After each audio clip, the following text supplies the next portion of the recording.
We are live. We are alive.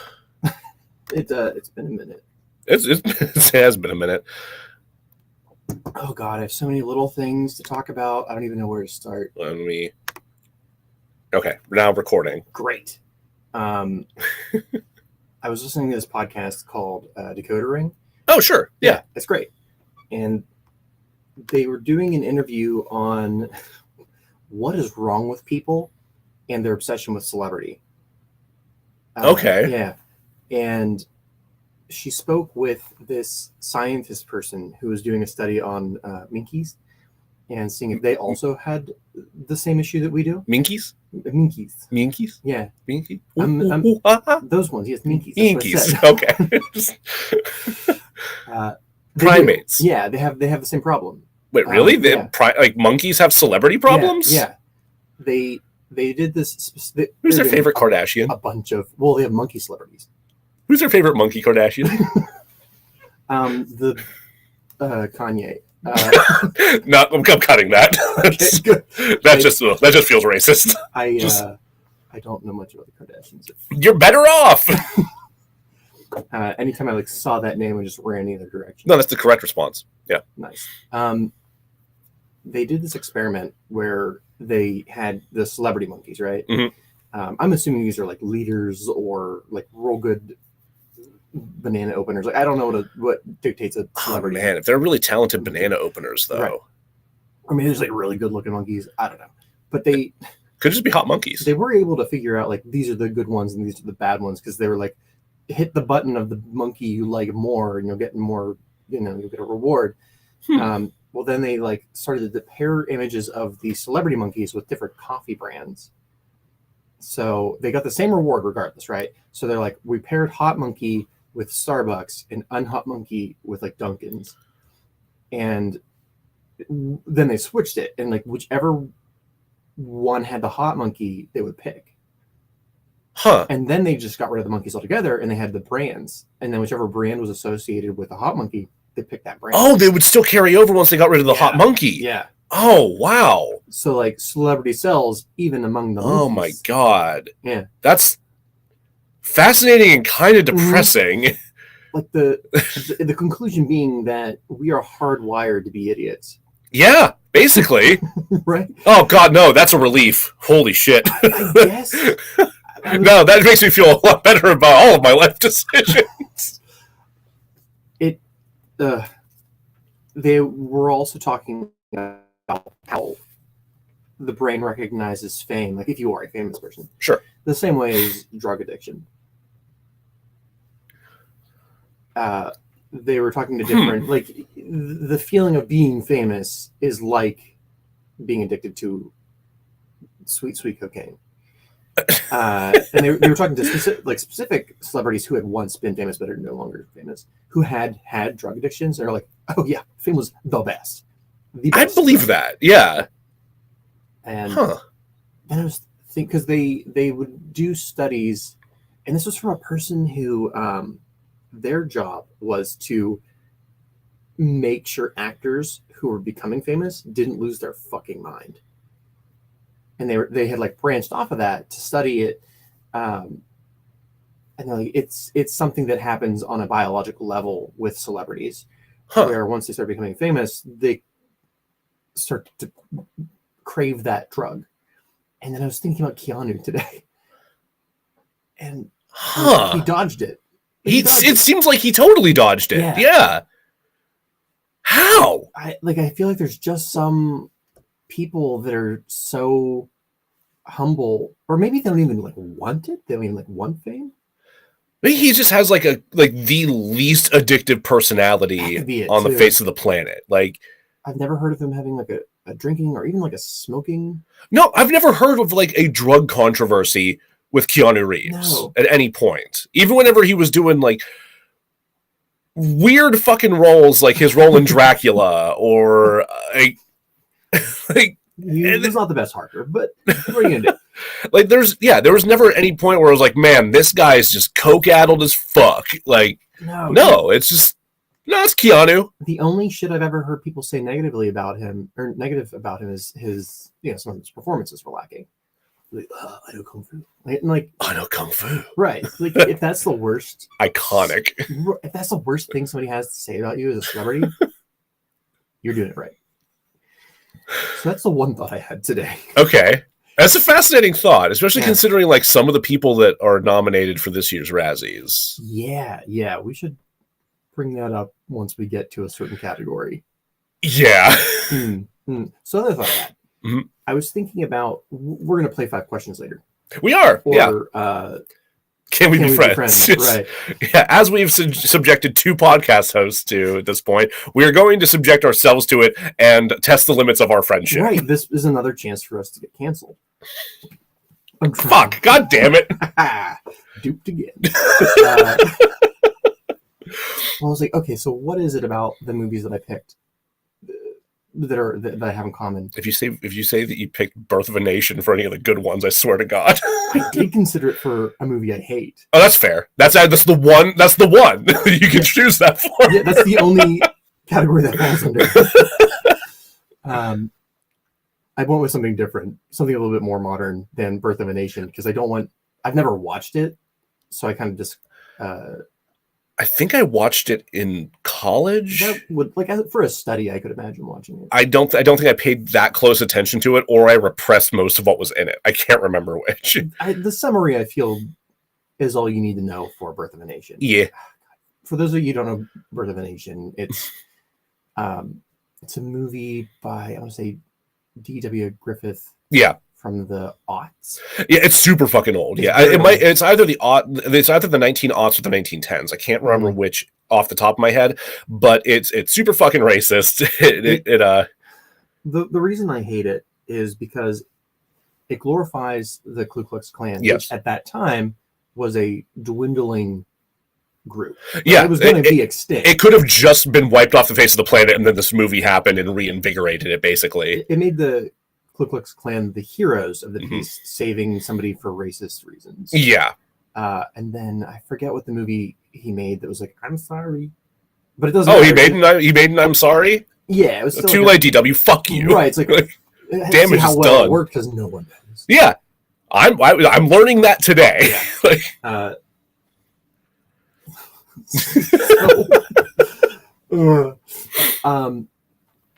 I was like, okay, well, maybe these are movies, the ones that I picked, maybe these are movies from when I became film literate. And I was thinking about that. I'm like, oh, when did I become film literate? Because we grew up prior to streaming. Right. We had movie stores. We had our Blockbusters and our Hollywood videos, our Eagle videos around these parts. Our movies. Well, I think mine started when I bought a old ass fucking TV at a yard sale for $5. Nice. It wasn't even worth that, but but I was able to have a TV in my room, and therefore I was able to stay up late and watch movies that I typically wouldn't see during the day. That's where I first saw Blade Runner. That's where I first saw Fifth Element, The Professional, movies like that. Sure. Alien. Anyway, yes. That was the start of it. But these are still movies that are relatively well known. Then I went to college, and all of the weirdos were able to share, even if they were just a little weird, they were able to contribute that weirdness. Yeah. My one friend Vicky was a huge Scorsese fan. I don't think I'd watched the Scorsese film up to that point. Oh, so then that's your introduction to Taxi Driver and shit right there. Yeah. She had several different collections that I just powered through. And that changed your life. Right.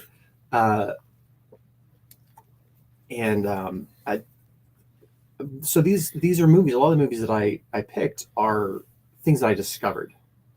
I had to hunt them down and discover them. And that's still something I think a lot of horror fans can relate to this. Sure. Yeah. Where they're seeking that spooky, that they're craving from their youth. So they'll find this out of print movie from Thailand that you can only get on napkins. It's like a flip book. It's like a Chick track, but you want it. Right. So I think a lot of the movies on here are that, where I'm like, I'll give this movie a shot. Okay. Perfect Blue. I was like, I'll give this a shot. Which I did the same night as it was my palate cleanser after Eraserhead. Oh shit! I watched Eraserhead. I'm like, I need a palate cleanser before I go to bed. So then I watched Perfect Blue, which same flavor, just in color. Oh god, that's what you needed, right? And I'm just sitting there in the turlet, not in the turlet, but on the turlet. No, I know you learned after the first time. You ever do that when you're like in the middle of the night as a youth? Oh, you sit down without looking, and you're like, now my butt's wet. Yep. That's absolutely happened. Yeah. It's ruined me as a person. Really took a real Rorschach. I'm like, that's not the word you're looking for, Jack. It was like word association is the word I'm looking for. But then because I said the word Rorschach, I'm like, what would Rorschach's favorite film be? Birth of a Nation. And I was like, oh, Birth of a Nation. Oh God. Oh God. Yeah, and then I was like, you know what? I feel like this would be a fun segment to have in the future. I didn't have enough time to think about it today, but like, what are the favorite movies of fictional characters? Interesting. Both the one they say out loud and the truth. I thought of specifically the Kevin Conroy animated Batman. Oh. And I think the one he says is his favorite is oh my God. It's a Wonderful Life. That's not the real answer. That's not the real answer. That's not the real answer. The real answer is Wall-E. That's a good answer, though. That's a good answer. He's like, that brave little robot was able to change the whole course of humanity for the good. Yeah. Even at great sacrifice of himself. And I'm like, I feel like Batman relates to that. He might not even admit to himself that's his favorite, but it is. Batman cries to Wall-E. 100%. I think if you don't cry to Wall-E, there's something wrong with you. Oh, absolutely. Yeah. No, that's I've seen that movie like 30 times and it still makes me cry. Yeah. Oh, God, there's a reason that I mean it's Becca's and we both love this movie, but there's a reason there's a Lego Wall-E just on display in our house. It's a good little robot. Yeah, he's a great robot. So those were all of the brain thoughts I had today leading into what is supposed to be a relaxed fit episode. You can tell. the thoughts were many and brief, but hey, welcome to DeRazzled, the podcast that takes award-winning worst films and fixes them. Except for today. I happen to be host Jack Culbertson. Here, suffer alongside me as always is Joe Nealis. Welcome. We are doing a bit of a relaxed thing today because the winners of the Razzies have been announced. As of yesterday, yes. It is our grim duty to cover this historic event. And because we both had it spoiled for us yesterday, we did have time to watch the Worst Picture winner. Yeah, we'll talk about it in just a moment. Yes. First, we're going to go through the winners. We're going to go through the winners. So normally we try, if you listen to our Razzie nominations episode, we try to keep our reactions fresh for the actual episode for these things. But then Jack got spoiled for the winner, and then I got spoiled for like half the category. So I was like, well, fuck it. I'm just going to look. So I know who won, and Jack doesn't. Just the Worst Picture and that LeBron won something. Yeah. That's all that Jack knows. He doesn't know any further specifics. So I'm going to share those with him. So we're going to jump in, I think. Maybe after we tell them where they can find all our shit. That's a good point. So go ahead and follow us if you're not already on our various social media accounts, on Instagram, on Twitter, on TikTok, and make sure you rate and review and subscribe wherever you possibly can. And yeah, just keep telling your friends and sharing the show around. We want to get more people in here so that we can share our stupid and our fun with everybody. And if you haven't across D.W. Griffith's grave, poop on it. Poop right there. Mm-hmm. If you don't have to, force it. But not too much. Not too much. I don't want you to hospitalize yourself shitting on D.W. Griffith's grave. But eventually, at some point, you will have to poo, and that poo belongs on his grave. And he knows. He knows.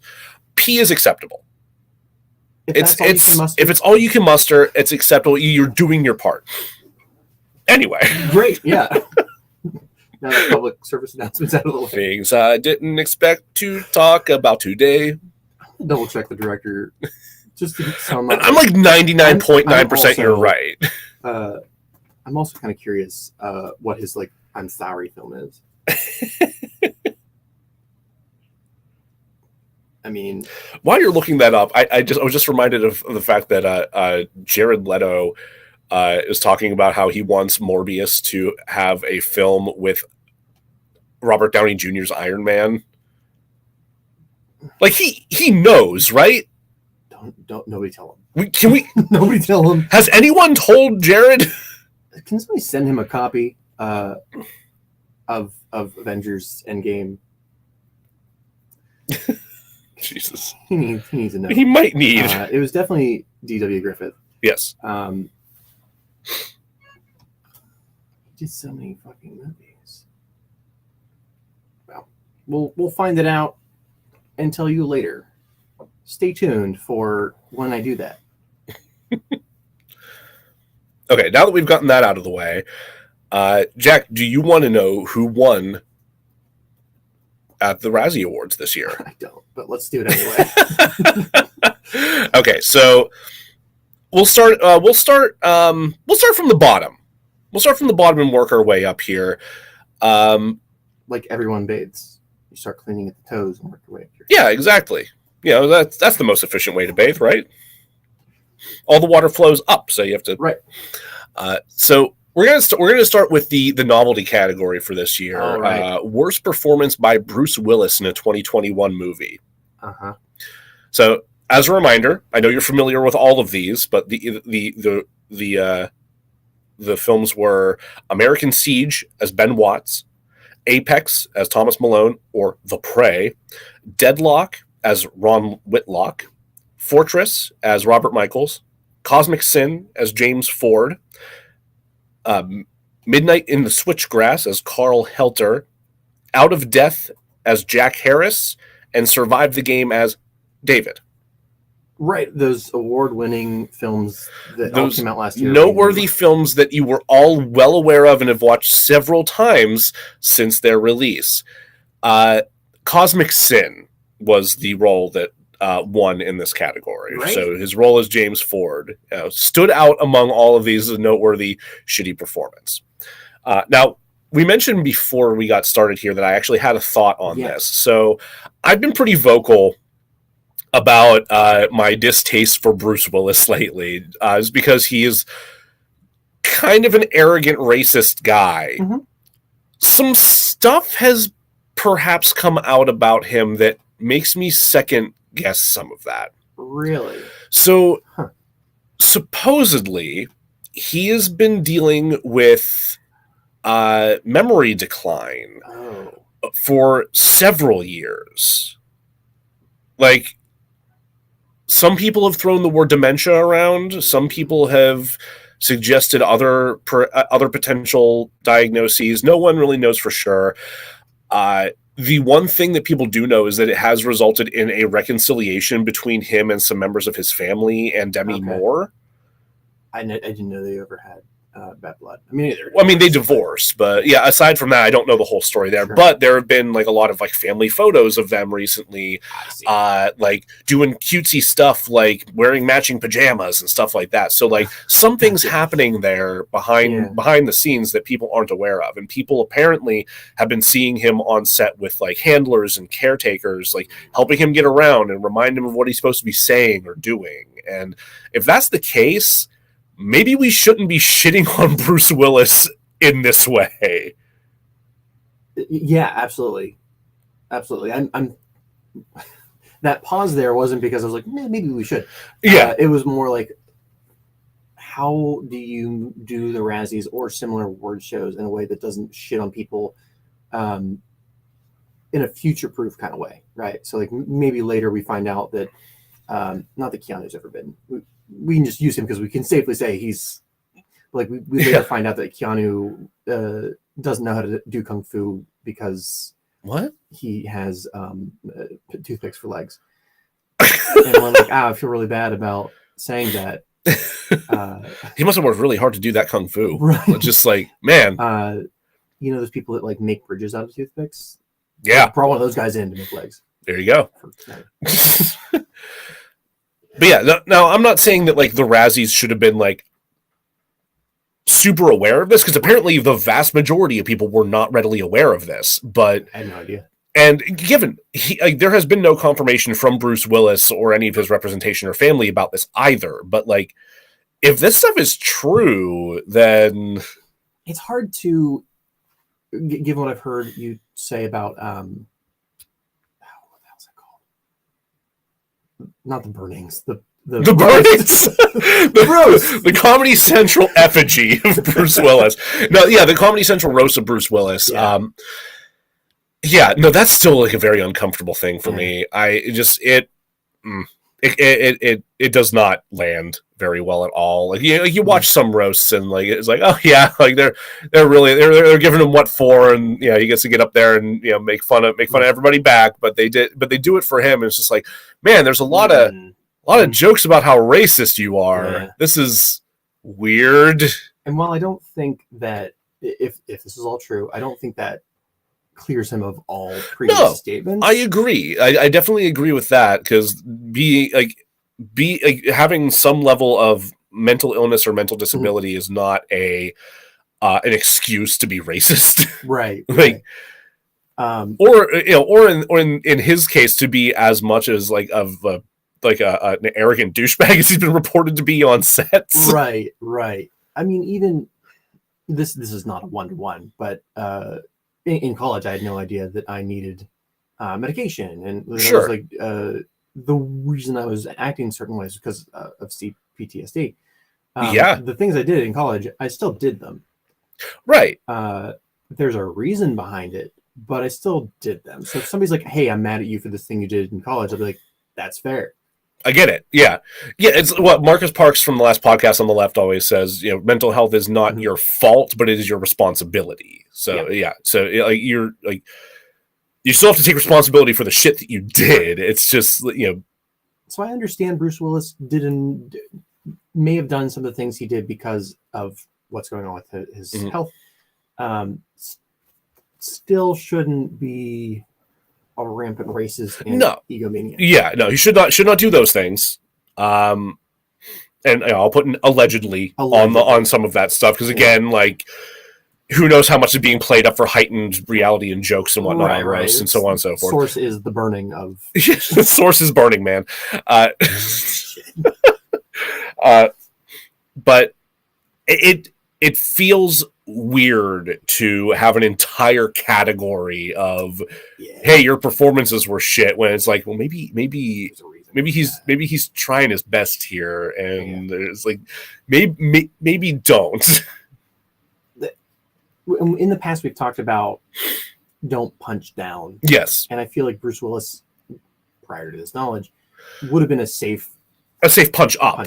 Yeah, but if this shit's true though, then I don't think that's true. I don't think that holds up. And if this was the very first thing that the Razzies have done where I'm like, that was shitty, I'd probably be like, they didn't know it was fine. They have a bit of a history of. They have a bit of a history of shit like that, and it's frustrating. Yes. But we'll get into more of that as we go on. Right. We'll move on to the next category here for now. The Razzie Redeemer Award. Oh. So not every year, they don't always do this, but every now and then the Razzies will offer an award as recognition of a previous Razzie winner stepping up and transcending their previously seen acting ability and becoming like an established great actor. Ben Affleck won. Won a Redeemer, for example. Yeah. And yet they nominated him for Best Supporting Actor this year. Well, But, past performance doesn't always mean present, so whatever. So there were 3 people nominated this year. Jamie Dornan for his role in Belfast, Will Smith for King Richard, and Nicolas Cage for Pig. The winner, Will Smith. I mean, that's awesome. Yeah, no, I'm thrilled for that. I'm thrilled for Will Smith there because, as we've discussed, our very first episode was Wild Wild West, and again, that movie, and I will die on this hill. Yeah, were it released in any year that was not 1999, would not have won, or maybe even been nominated for Worst Picture. It has its problems, certainly, but it's not bad. I think the reason I'm disappointed is because I never thought Will Smith needed redeemed. I thought he was fine. I would argue that he didn't need redeemed either, but here we are. Yeah. Though I am interested to see this movie because I haven't yet. King Richard, yes. Though I also do want to. I have to make a correction because in our nominations episode, I brought it up as though it were an adaptation of one of the Shakespeare plays. No, it's definitely King Richard III. Yes, my horse, my kingdom for a tennis ball. King. Yeah, because I genuinely had no idea what the film was fucking about, and yeah, it turns out it's about Venus and Serena Williams' dad. It's just. Which great! I bet that's an interesting story, and I want to watch it. I want to see him. I want to see Will Smith as Venus and Serena Williams' dad as Richard III. Yeah. Oh my god, that is just the sort of film I would love to suffer through. Oh my god! Okay, moving on. Worst screenplay. Nominations were Diana the Musical, Karen, The Misfits, Twist, and The Woman in the Window. And this went to... Take a guess. Diana. It went to Diana the Musical, yes. I assume anytime Diana pops up, there's a good chance of one. Okay, that's one for Diana. Who, again, was the most nominated film of this year. Yeah. Moving on here, worst prequel, remake, ripoff, or sequel. Nominees were Karen, which is an inadvertent remake of Cruella, which is a stupid nomination. That's a dumb criteria. Tom and Jerry, Twist, which is a rap remake of Oliver Twist, which I am morbidly curious to check that out, actually. And the Space Jam: A New Legacy, and The Woman in the Window. Sure. Which is apparently a ripoff of Rear Window. But doesn't matter, because justice prevailed, and it went to Space Jam: A New Legacy. Oh, God. Yes. I also would have accepted Tom and Jerry, but Space Jam... Well, you did watch Tom and Jerry and told me about how terrible that was. Yeah. But Space Jam... I will forever file Space Jam under so bad that it comes across as crass. Of the two, it is the worst. Yeah. Worst on-screen combo. Any klutzy cast member or any klutzy cast member or lamely lyricized or choreographed musical number for Diana the Musical. Mm-hmm. Jared Leto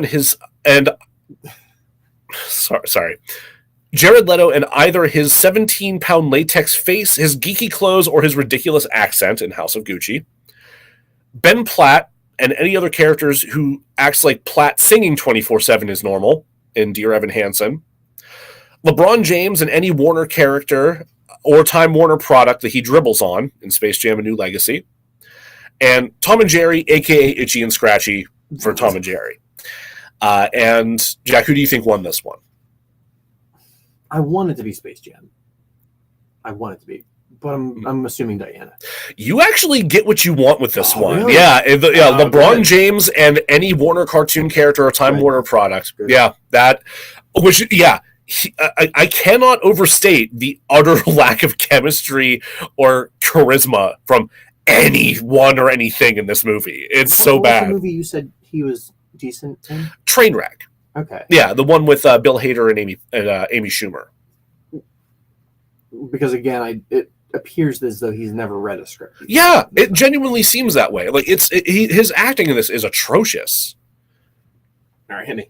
Okay, moving on to actual individual awards here. Worst Supporting Actress.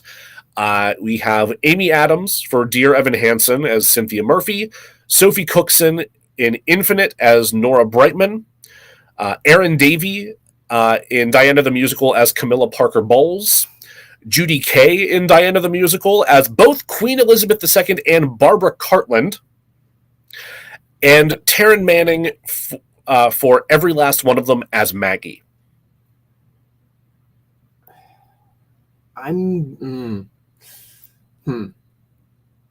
I watched Diana last night. Yes. And I will definitely say the switch between the Queen and some woman in a pink suit, which I assumed was that creature from the Harry Potter movies. I had that moment too. Yeah, I was. What's she doing here? Yeah, I had this Umbridge moment there that made me so many levels of upset, but then I was able to take myself out of it. But I'm like, is this like a deep cut for Diana fans? I have no idea. I'm going to go with the person who played Camilla. Actually, you were again right the really? first time. Okay. Judy Kay for her role, her dual role as Queen Elizabeth II and Barbara Cartland, who, according to the musical, is a romance novelist who, by way of marriage, became Diana's grandmother. That's supposed to be. Yeah, that's who that's supposed to be. I don't know if any of that's historically accurate. I am going to be looking into a lot of that stuff later. I skimmed it a little bit last night, and it seems that a lot of it was shrunk down. Oh, of course. So it's not like egregiously false, but also, liberties were taken. Yeah. Okay. And a lot of stuff was left out, which I'll get to. Okay.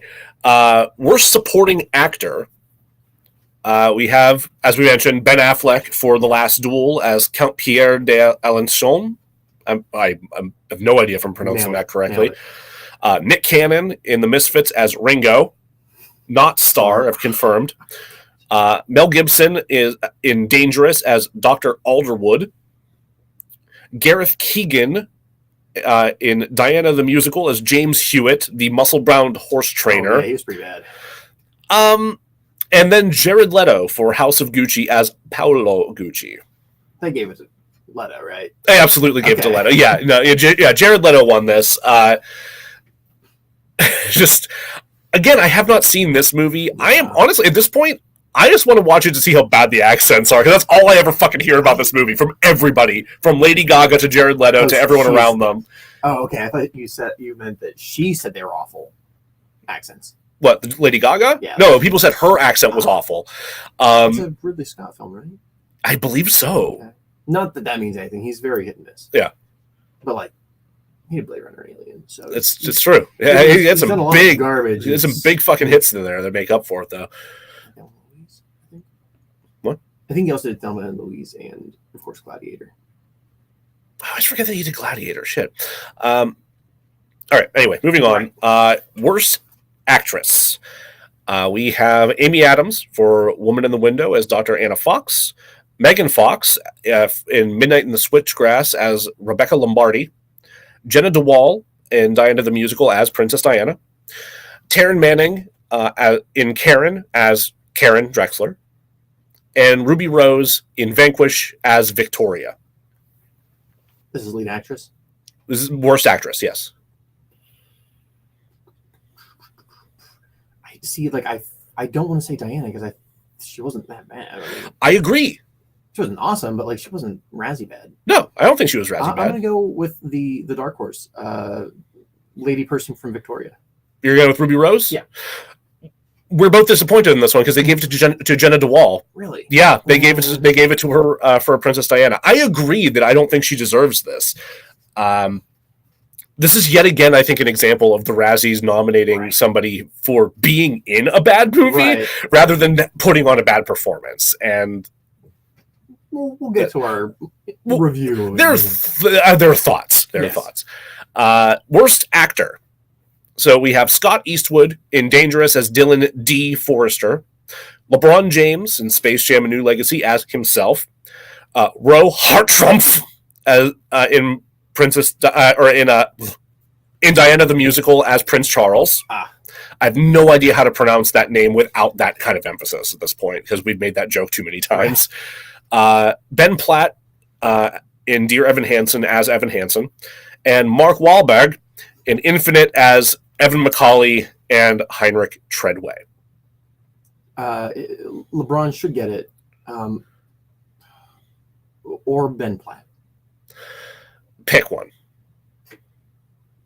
LeBron was pretty bad. LeBron got it. Yeah, LeBron James was worst actor this year. Absolutely. I agree with this. Given I haven't seen Dear Evan Hansen, I don't want to. I'm morbidly curious because everyone got real mad. Listen, we don't want to become bad movie musical podcast. Like that's not what we're aiming for. I know. Okay, worst director. We have, again, this hurts my heart, but Steven Chbosky for Dear Evan Hansen. Coke Daniels for Karen. Never gonna get tired of saying that. He won. I don't care. What next doesn't matter. He won. I forgot about this. We completely glazed over this in our nomination discussion, but Rennie Harlan for Misfits. Yeah. Christopher Ashley for Diana the Musical, and Joe Wright for The Woman in the Window. Rennie Harlan being Cutthroat Island. Cutthroat Island. And yeah. Do you do the sound of butterflies swishing? Sound of Thunder. Yeah. I think he was supposed to, right? And he's popped up in our discussions a couple of times now. So Antonio, if you're watching, thank you. and how dare you, Karen? Just because I want to, no. You just really wanted to go to Coke Daniels, Mr. Coke. No, it's Christopher Ashley for Diana the Musical. Oh, I'm glad Mr. Coke won it. We will find a way to cover Karen. I want to watch it. I genuinely want to watch this fucking movie. I want to see it like the way that the kids in Stand By Me wanted to see the dead body. And then they see the dead body, and they really wish they hadn't seen it. I want you to hold on to that metaphor, because if that turns out to be fucking true, like we're just going to open up the episode with like that clip. Like we're gonna have somehow buy the rights to that clip. Somewhere Rob Reiner and Stephen King are just like, no, you're right. And the tippy top, the cream of the crop, the all the flavor in your Starbucks latte that's sunk to the bottom. Actually, worst picture. We both already know what this is. Yeah, I can't remember the nominees. So the other nominees, I should say, were Infinite, Karen, Space Jam: A New Legacy, and The Woman in the Window. But the winner is Diana the Musical. Yep, they did it. They did it. We did it. We're gonna let you sit with that in your gut, like a week-old Guinness. Oh God! While we take a break and poop on D.W. Griffith's grave. Yes. Oh, it was Intolerance, by the way. Intolerance was his I'm Sorry film. Yeah, too late, bud. It did come a year after. That's a quick turnaround. He did. He was like, oh, shit. Wow. That's actually interesting. How do you make an apology film that fast and have it also be erased forever? Oh, right, because you made Birth of a Nation. Sorry, I just saw that Todd Browning did some writing on it. He did the Lugosi Dracula. Yeah. I think Freaks, I want to say. Okay.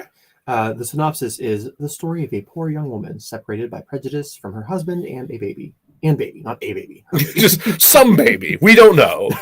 It wandered on set. We couldn't find any parents. Is interwoven with tales of intolerance from and throughout history. Nobody cared because he brought back the Ku Klux Klan. Yeah. Anyway, we'll be back after this ad. The original... How did we fall into a D.W. Griffith hole? It's fucking Birth of a Nation. Oh no, I brought this on us. That's right. We did, but it was there. Like it was in the toy box. So, until I found the one I did pick, that was my choice. Oh, and man. I was like, no one's going to know Birth of a Nation except for Joe, apparently. Didn't they do another film called Birth of a Nation not too long ago that was like meant to kind of erase? Did they? The original one, but like done from the point of view of like Birth of a Nation is a bad thing. Let me look into that. I'm gonna IMDb that. I want to say it was overshadowed by some things the director had done in his past that they basically like shuffled the movie under the rug. wonder if it's been recording at all. I think it has. I don't care about any of this. Fuck you. Fuck it. How long are we on Act 1? That was only like 37 minutes, really? something like that. It was pretty quick. Including the ranty rant at the beginning? Yeah. Yeah, like everything was only about 37 minutes. I feel like Rorschach's actual favorite movie would be some like misguided movie from the 70s that was trying to say like fuck you. Oh my god. But then like accidentally was super racist. Yeah. Like whatever the American History X of that time was. Right. Yes. Oh, God. he didn't live to see American History X, so No, he got blown up before that. To smithereens. Gross. And then I was like, oh, what would Doc Manhattan's be? I was like, Cleon Scotsy. The collective works of David Attenborough. I'm trying to think of like what's that music that Vince suggests, like mathcore or some shit like that? It's like one of a variety of right. genres that Vince would suggest. Like, yeah, mathematically it's perfect, but to listen to it makes me want to gargle thumbtacks. Yeah, that's what Doc Manhattan would like of the movies. I can see him be whatever the mathcore equivalent of film is. Yeah.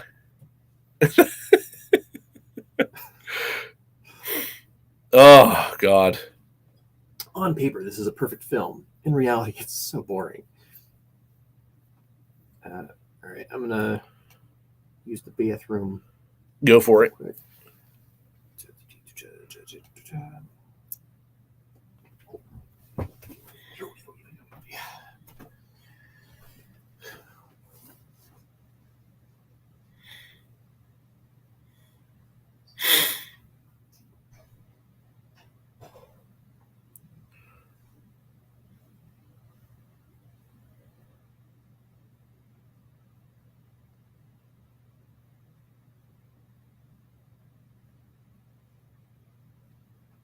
If anyone out there is watching, how are y'all doing today?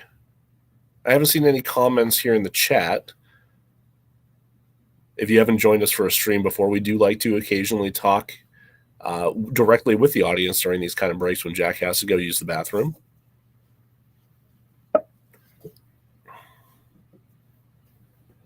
I apologize if I seem sniffly or stuffy at any point. I've just gotten over a cold, so that's been fun.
Good on Wooders?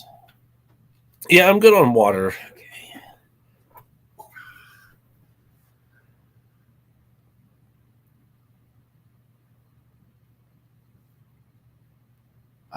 You know how I'm really bad at acronyms? Yeah. I want to assume SRS is some real sass. Joe face. We got a comment. We did? Mm-hmm. Some real, yes, that's what I said. Some real sass. Sass. So serious. That's Becca. That's maybe a key stuck using sass. No, it's serious. There's no R in sass, Jack. You know I'm dyslexic. Oh fuck. Oh, yeah. I was just looking through. I was looking through that Vulture article for a particular quote, and thus I had serious face on. Mm-hmm. Fuck.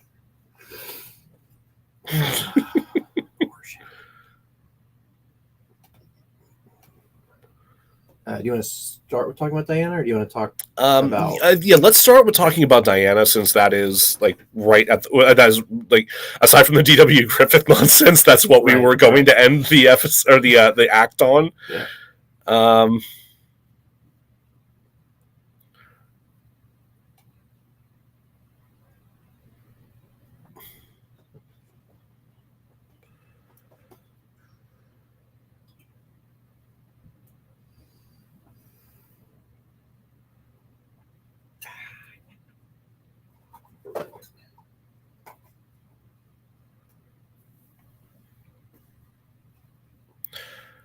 I think I might have actually passed it. Let's see here.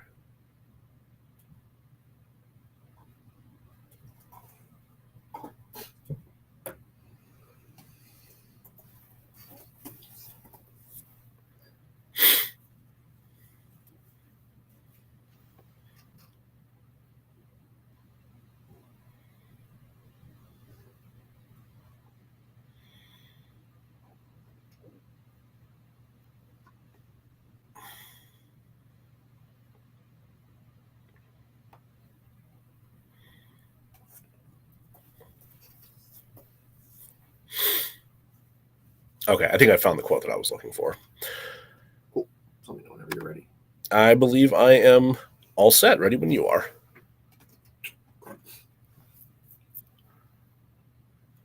All right, we're back. Here's the first 2 times I'm going to try to get us canceled this episode. Christ. Okay. So we're gonna talk about Diana. Mm-hmm. So the plan is to back when we first set out to do this series, we would reach the winner of the Razzies, and then our final episode would be for the season. For the season, our final episode. Period. If I have my way, I refuse for Diana the musical to be our final episode ever. Would be the winner of that year's worst picture. Yes. However, we have a bit of a problem. What's that? Why is that? We can't cover Diana the musical. Why? The Cameron rule. I don't know if this falls under the Cameron rule. I feel like it does. I don't know, because this actually has a cohesive narrative from a clear beginning, middle, and end. It does have a plot, but it's not a movie. It's a recording of a stage show. I would say not entirely, because there are some shots. There's 6 shots. There's a handful of them that are specifically there to break the stage framing. Like, key in my mind is the one from inside the telephone booth when the paparazzi's bothering her the first time. Stupid shot. It was a stupid shot, but it was there. So there's a movie called Dogville, right? Yeah. Large Venture, which is a minimalist set with actors on a stage. That is not, in my opinion, a recording of the stage show. No. There's multiple cameras. Mm-hmm. I mean, there are multiple cameras in this as well. Kinda. But in the sitcom kind of way, where it's left, right, center. Oh yeah, oh absolutely. It was like a multicam sitcom, 100%.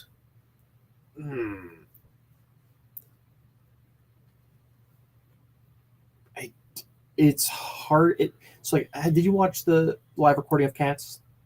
No. Okay, it feels very much like that, but with a handful of shots that they're let's try and get a shot from here. Sure, I can see that as well. I mean, it's you have kind of a similar thing with the live recording of Hamilton that's up on Disney Plus as well. it is the stage setup, just with some accommodations made for cameras in certain in certain ways. And if Hamilton were somehow nominated for the Razzies, I mean, some might argue, and it won. I've not watched any version of it. I would also say that that's not a movie. I see. I'm torn on this one. So I think that this was when we were first going through the nominations. I was really surprised to see this because I had not heard of it at the time. Yeah. And then like when we were looking into it during an act break, like that's when I saw. I was like, oh, okay. It looks like it's just a film version of a stage show. Yeah. And I didn't really make a big deal of that during the the actual recording. But the more I thought about it, the more that felt weird to me. And it wasn't until I actually watched the movie that it started to kind of click for me. Because if you go to the Razzie's website, which if you can avoid going to the Razzie's website, just fucking don't go there. It's one of the worst put together. Squarespace is a thing, man. Not sponsored, but like it was made in 1995, and they've not changed it since. It's ridiculous. Anyway, we're never going to get that Razzie sponsorship. I'm probably not. It's fine. They did respond to us, though. They did respond to us, yeah. So they did not have an actual ceremony this year due to COVID. Otherwise, we would have been live streaming that this year. Anyway, they mentioned on their website that this was a show that I don't even think made it to 40 live performances before it got shut down. I'm sorry, that's not funny. It's not, but then they did this. It's funny in that. Okay, well then why did Netflix decide? Why did Netflix decide to film it? That's where I think this gets interesting. Okay, because I don't have a good answer for that right now. But the fact that something like that got given the resources for a film adaptation, or at least a film staging, I think there's a conversation there. And I think this actually piggybacks off of some of what we talked about in the Cats episode a little bit, in terms of how you can't just translate the stage experience to film. Like it doesn't work one-to-one. Like you can't do it. And this wasn't even like a perfect one-to-one. It was more like a one. I don't know numbers, so this isn't good. Like, I mean, it was basically a one-to-one. They gave the tiniest little fart of a fuck to make it into not a direct one-to-one. Meaning they had that one shot from inside the telephone booth, and they had that one shot from like behind Diana at the end. Yeah, but I basically got the stage experience from watching that film. Except for I didn't have the excitement of like being in the same space as the actors. Yeah, and like for some things, there's a place for that. I think, like with Hamilton, that is like so constantly sold out, right? And people want to go see that, even though, as has been pointed out by media critics more qualified than I, that it's basically rapping slave masters. It's don't get me wrong, I enjoyed the show. It's fun. Lin-Manuel Miranda does a very good job, but let's be real. Historically, it kind of clangs. But this, I don't know. Like, part of me feels like there's some merit to actually doing an episode on it, and then part of me does kind of see your argument, though. Here's my suggestion. Two-part suggestion. The first part is that we put it up to a vote from on the Twitter. We just got a comment here. Becca just pointed out that it was actually on Netflix before anyone saw it in New York. That's interesting. That is interesting. I wonder if they assumed that because apparently was it some kind of anniversary? Because there's been a lot of Princess Di stuff out this year. It was scheduled to open late March 2020. Well, we know what happened then. And I mean, like the end credits do include a lot of photographs of people in masks to remind you this was a COVID production. So I didn't make it through the credits, but I wonder if they assumed that it was going to be a success, so they went and recorded it before? Maybe. But here's my suggestion. We let our beloved audience vote whether they want to see us do an episode on this, whether or not they think this is a movie and therefore skirts the Cameron rule, or if they prefer us to do another movie, which I suggest we do the movie that deserved to have won the Razzie. Space Jam 2? Thunder Force. Okay, look, We're canceled! God damn it, Jack. There's a lot that I really like about that. Because I have specifically said we can't let that time of our lives go without anything coming from it. Right. It can't be. I could not have wasted all of that raw chicken time. I don't think I've had chicken since then. I have. I'm sorry. It was cooked. Okay. For a moment. Jesus. Oh God. I'm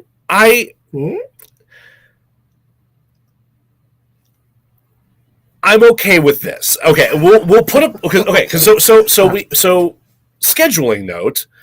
We have an episode coming up before the finale because we're doing 50 Shades of Grey.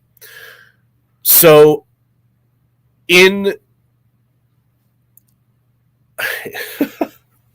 the interest of actually getting this out there and figuring out like what's going to happen from it, we will put a poll up on our Twitter, and based on the results of that poll, it will go up the day that this episode comes out. Tuesday. Tuesday the 29th. Yeah. And if you think we should cover Diana the Musical because it won Worst Picture, we'll cover that. If you think we should cover Thunder Force, which was snubbed. It did not get nominated for anything, and I will admit I got a little outlandishly upset about things in the nomination episode whenever it came to that. Then if you think we should cover that, we'll cover that. Just put it out there. Let's put it out there. So I think either way, eventually we will do a snub episode on Space Jam 2 at some point. Yeah, absolutely. Man, I didn't think we would run into this kind of complication at the end of the first fucking season. I assumed they were going to pick a movie. Yeah. Very clearly a movie. The last couple of years, they did pick a couple of documentaries. They did, and as we've stated, we will not cover those because that's propaganda. That's not them's ain't movies. They's lies. Even if it were a documentary that I agreed with, yeah, I still don't think I'd want to cover that because that's not like a documentary that had nothing to do with anything. Like I want to mention some later. I still want to try to fix a documentary. Yeah, that's not what we do. Like that's not where our expertise lies. Yeah, expertise in quotes, but it just yeah. So okay, we will put it to a vote. So yeah, if you want to see us cover Diana the Musical, or if you want to see us cover Thunder Force, let us know on Twitter. We will run that. I don't know. We'll keep the vote up for like a week. We'll run a poll for about a week. And you have until the 50 Shades of Grey episode comes out to let us know your preference on that. So the poll will go up on Twitter. You can also vote via email you can send the email to DeRazzledPodcast@gmail.com. And we will count those votes as well. Or option number 3, you can cancel us. Or you can cancel us. God damn. I have a lot of writing I need to get done. I should, but anyway. So man, Jesus Christ.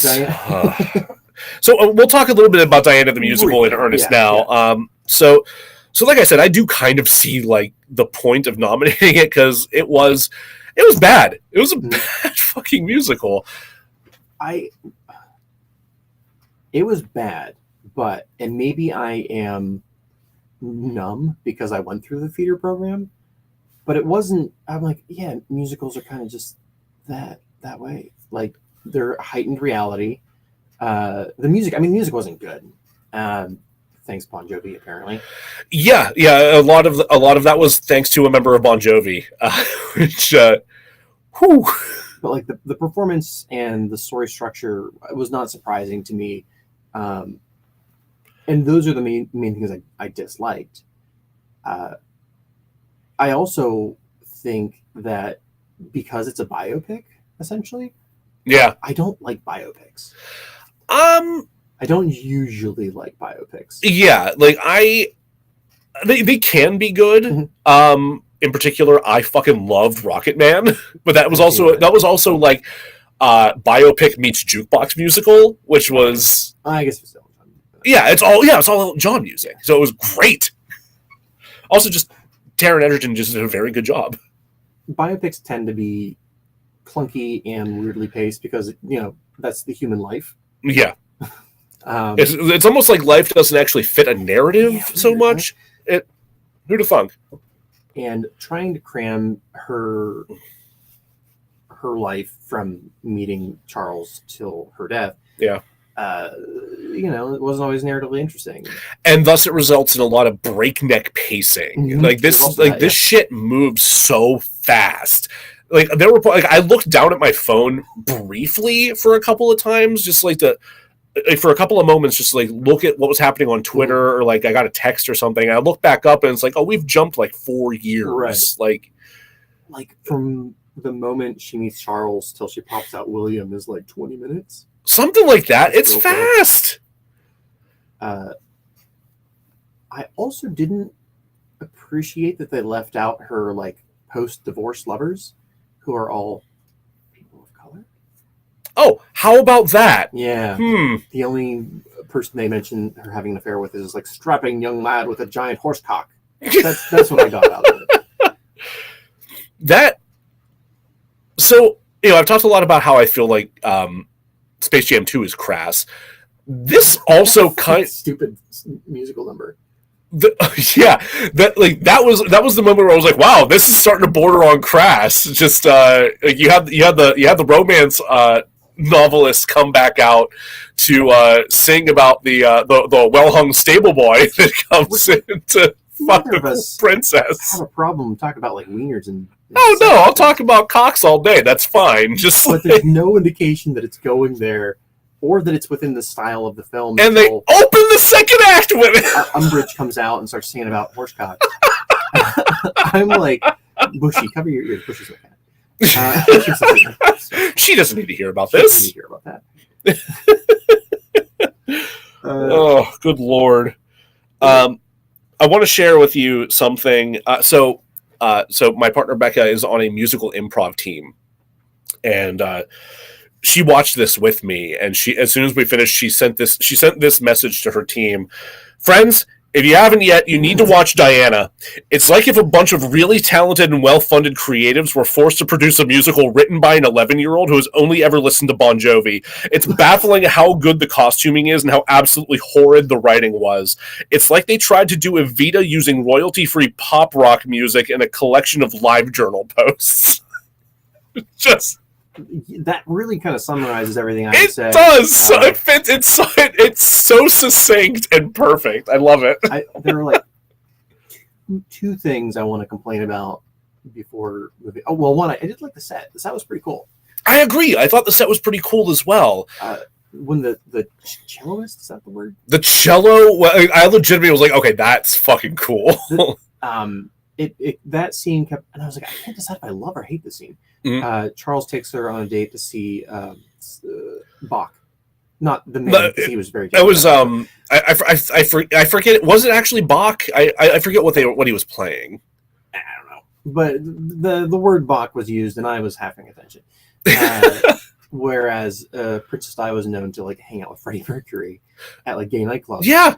which was not mentioned, but whatever. Yeah, again, just so in her mind, she jumps between like, do I need to become this boring aristocrat, or do I need to stay true to myself and hang out with Freddie Mercury in a gay nightclub? And the music jumps between those two things. I'm like, it's a little on the nose, but also it was shot interestingly, and the lighting setup is pretty cool. Yeah. And the celloist disappears into the stage, which I know is like a real simple thing. Well, not simple, but like, I like that. Yeah. No, I that was, they made really good use of that disappearing into the stage too. Like the costume change for the wedding. I thought was away for a second. I'm like, how the what? Huh? Yeah, Becca and I had to sit there and like rewind it, and like we're trying to figure out like where the fuck did that out? There was a head there. There was someone else's head there. Where'd she go? There's a scene where she's debating whether or not she can go through with the marriage. Yeah, and in the background, Charles is standing with assumedly Diana in her wedding dress, but she's like not lit, so you can't see who the person is. Right. But then like the actress who's playing Princess Di goes around that, and then it just appears in her dress. Yeah. So what had to have happened is that she went down the trap door, like to go under stage and get out, and then Diana went in through the back. Like I guess like the dress had like an opening back or something, so she was able to step right into it. It's so quick. It's so fast. It is like a snap, blink and you'll miss it. But she just like, which I did. I blinked and I missed it. Yeah, it's that was such a cleverly done thing. Same with I didn't put it together until later on, whenever they sunk her hospital bed into the floor. Oh, I missed that. Yeah, because the queen comes out to do her queen bullshit and just talk at the crowd for a little bit via song. But like you see, like as she comes into the foreground, Charles and Diana in the hospital bed just sink into the floor and they just disappear. As Becca's pointing out, like technically this is a very impressive. Yes, yeah, I agree. Like there's a lot of technical like sorcery going on with this. Honestly, it's an accomplishment in a number of ways. And I mean, just the costuming in general, like is exquisite. Like, is absolutely fantastic. I wasn't like a huge fan of the costuming, but like it served its purpose for me. Yeah, well, I think one of like the most noteworthy things about Princess Diana is like the way that she uses fashion to strengthen her the attention on her and what she's doing. So like with the AIDS photo op, like where she was able to actually like humanize those people. A lot of that was because people wanted to see what the hell she's wearing and whatnot. And they that made it like people were already going to be paying attention to what she was wearing and thus what she was doing.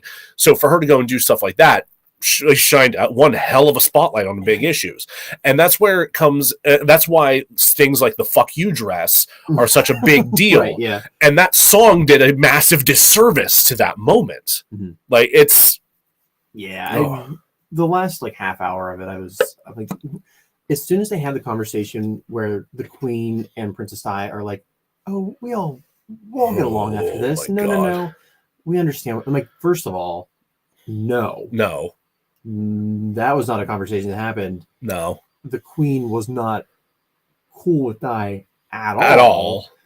But it felt very much to me like the writer was trying to give the Queen a pass on all the shitty things that she had done. Yeah. I would not be surprised if that was true. And again, like that, that actress won the Razzie for Worst Supporting Actress for her performance, and I do think she was the weakest link in the cast for the most part. I think the chorus was the strongest part. I was like, you guys are they were great. I loved the chorus. Oh my god, they were fantastic. Very rarely do I see a show and I'm like, oh, the chorus was the best part. Right? Yeah. No, I thought they were amazing. And not because everyone else sucked real bad, but like they were just really good. No, like, and I would go so far as to say Jenna DeWall put on a good performance. Like, the person played Di. Yeah, like I think she did a good job. I think the person that played Camilla did a good job. The person who played Charles was, I mean, this depiction of Charles is despicable, but I mean, also Charles is, fuck him. Yeah, I'm like, my major complaint with Charles is they made him too attractive. like the actor's like too attractive. He is definitely hotter than Charles. Yes, just. But like Camilla was despicable, and the actress did a great job with that. Yeah. My only real complaint with Di is that she's a little older than I would have wanted, because like she starts the story at the age of 19, but I'm like, no, that actress is nowhere near it.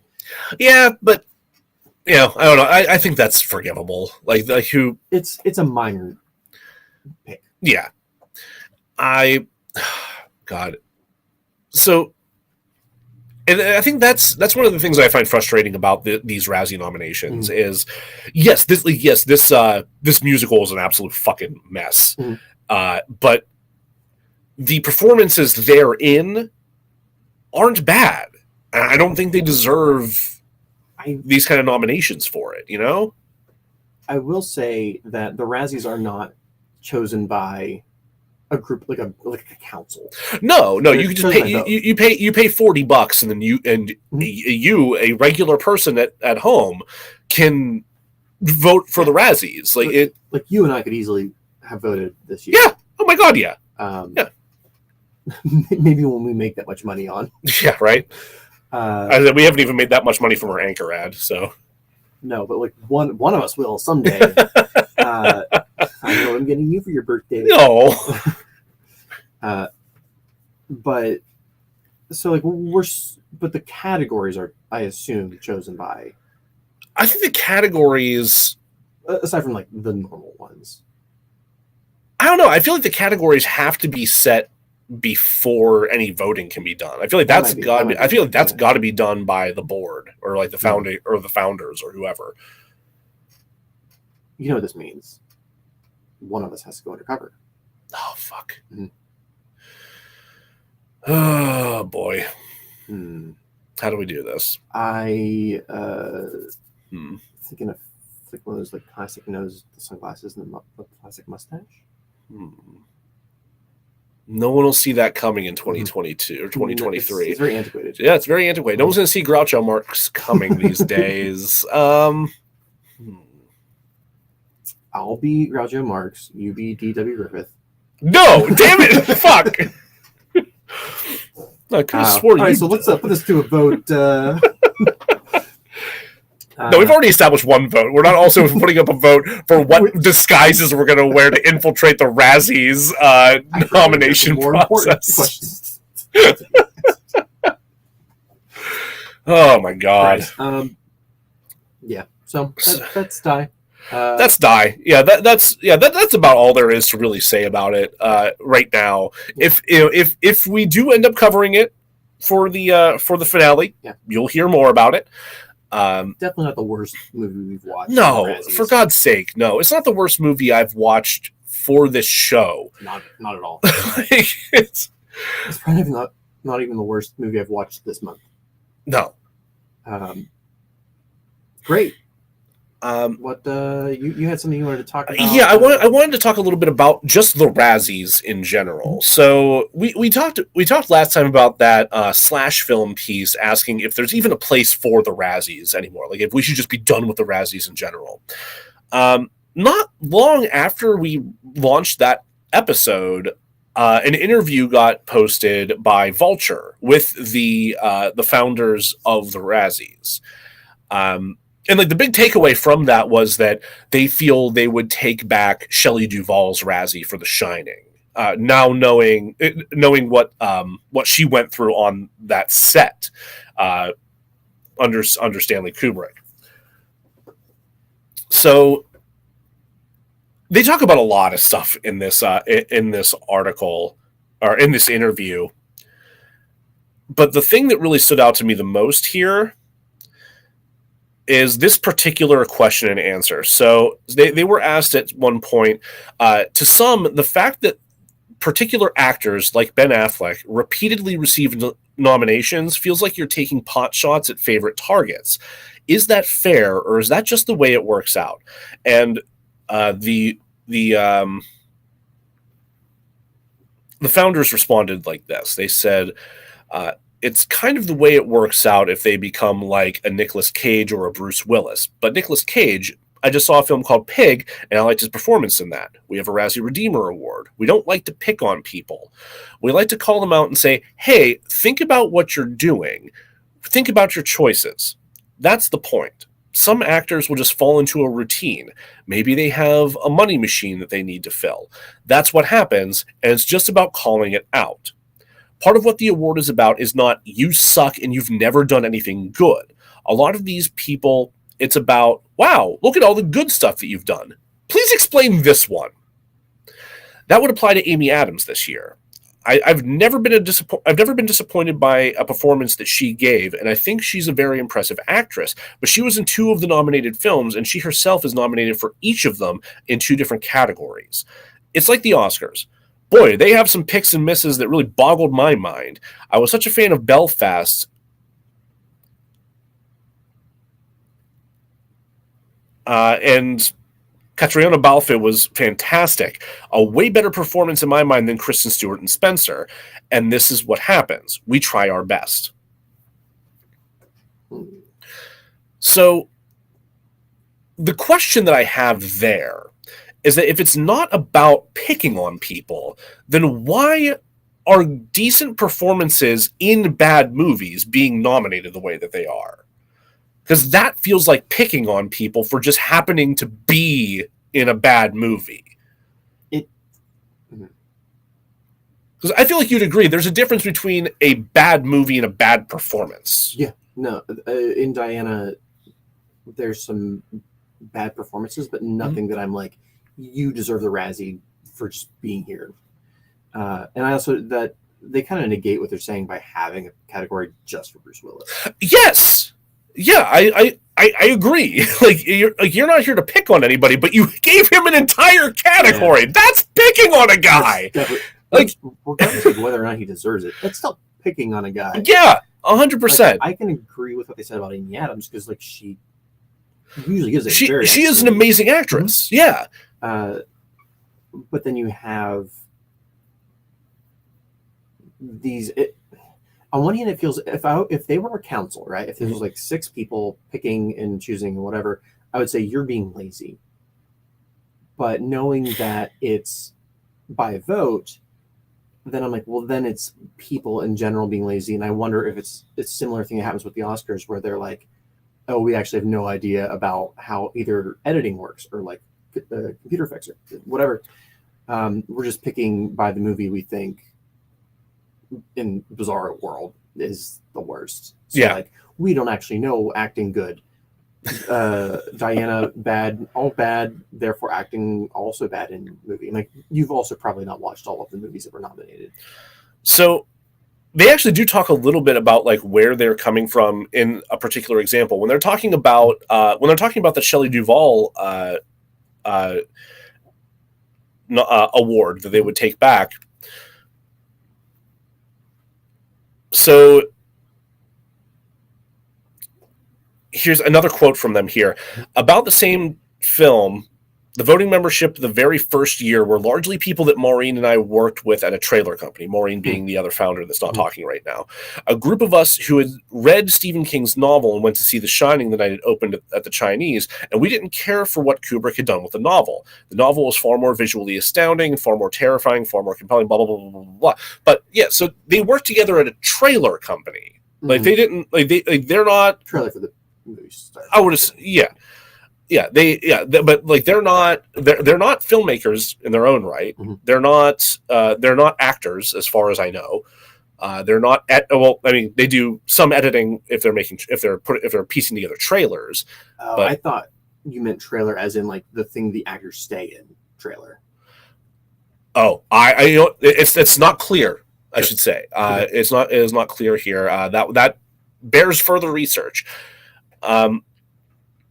But yeah, assuming you're if it is you're piecing together film trailers, right, then you watch a lot of movies. Yes. You would have an eye for cinema, for performance, for narrative, for so on and so forth.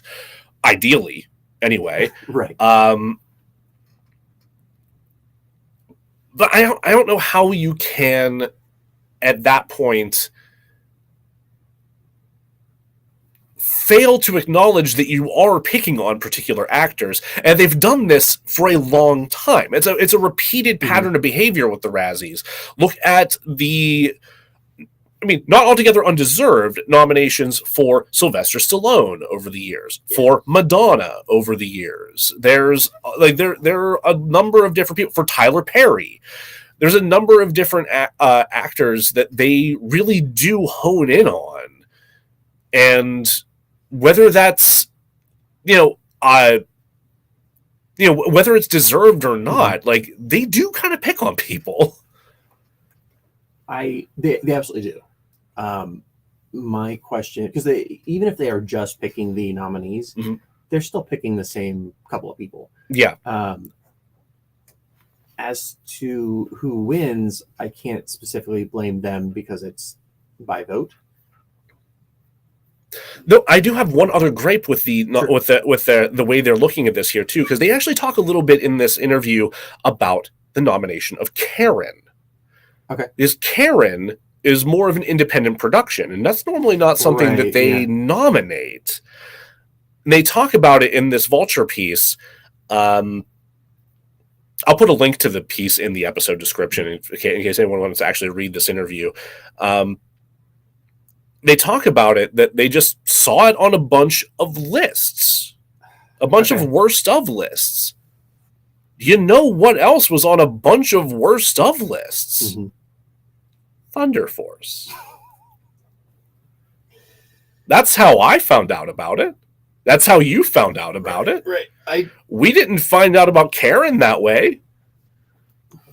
I don't recall seeing Karen on a lot of shitty movies of this year list. You dug into those way more than I did. It may have been on like one or two, but not the vast majority. Whereas Thunder Force was like universally. Yeah, Thunder Force was on a lot. And if I don't know who these people are. I don't know if this is their like a side project or whatever. But we've also talked about like your words have consequences. Yes. Especially negative words. If that they picked an indie film to be nominated, that kind of pisses me off, especially because it wasn't just one category either. It was a number of categories that Karen was nominated for. A bunch of them. What was it? It was worst picture, worst director, worst actress, worst supporting actress, I think. I can't remember.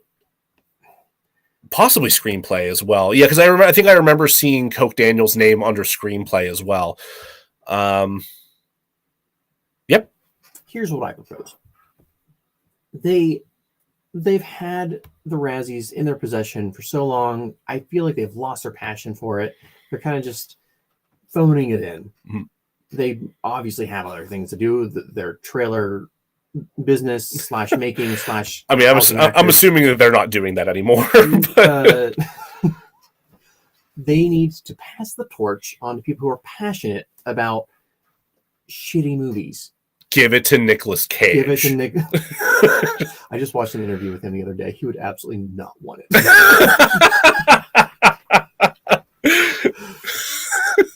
I say we take the Razzies by force.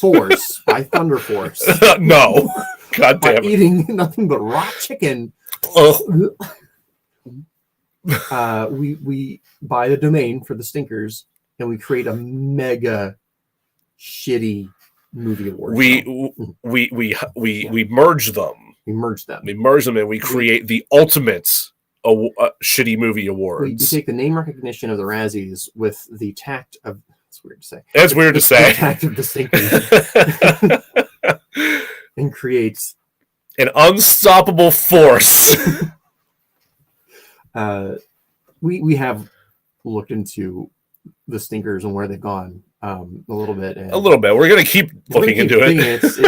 I had to use like the Wayback Machine to find any information. But vote whether you think we should. I'm not making all these polls, Jack. Come on. You know it's gonna be you, me, and Becca voting on. I know. Oh, Antonio will vote. Antonio will vote. He'll be the tiebreaker. Wait, they can't have a tie with three people. Hold on. The tie maker. Tie maker? Shit! Fuck. I don't know if we came to a consensus on anything, but it was a good conversation to have. Razzies do better. Razzies do better. That is... Or give it to us and we'll do better. Or give it to us and we'll do better. It's just... Oh man, certainly give us an excuse to watch a whole lot more movies. Yep. Well, all right. Fancy that. Looks like it's time for an ad. Okay, break time. Oh my god. Oh, my back. Oh, I need a banana. Do you want a banana? I'll take a banana.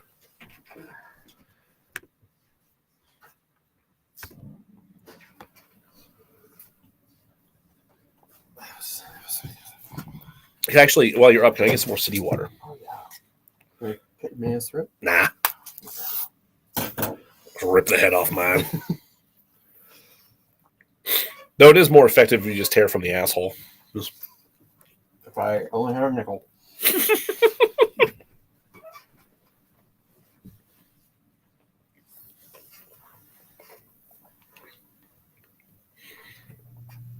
My apologies for the mouth sounds while I sit here and eat this banana.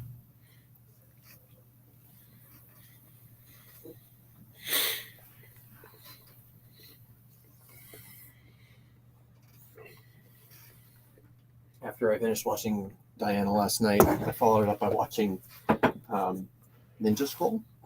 Ninja Scroll? It's a 90s anime movie that's hyper violent and sexual. Neat. Drawn really well. Oh, okay. Yeah, this 90s anime was pretty yeah. You know what? No singing. You can't pre-divorce me.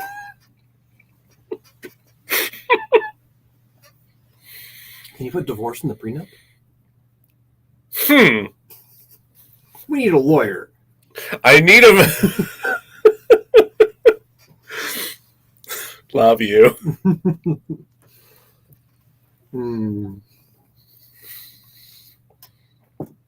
I hope you're feeling better, Becca, or will feel better in the near future. Goddamn Joe for getting you sick. Yeah, I'm the worst.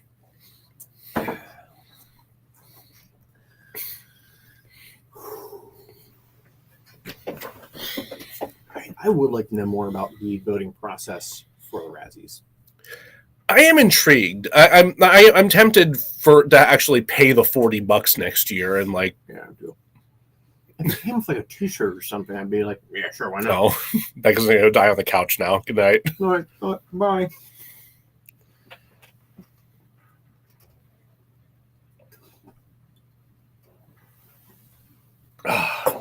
Like,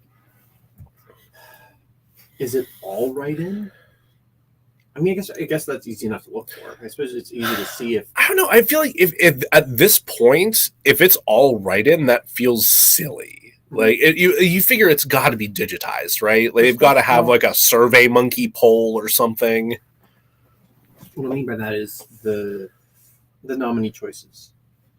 If it's like write-in, but you just said that they picked Karen because they'd seen it, so that implies to me that because it seems to me like it is the founders or the board of the Razzies at this point that select the nominees and then have the voting members vote on them from that point, and that's how winners are determined. I think that would make sense given what you said about Karen, and like no doubt trying to watch all of the movies that are bad in any given year is a lot of work. Yeah. I mean, we tried to do that for just maybe like 5 or 6, and it was a pain in the ass. So I'm assuming they're not getting paid to do the Razzies. Mm-hmm. And this is like a side gig. I'm gonna pee.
right.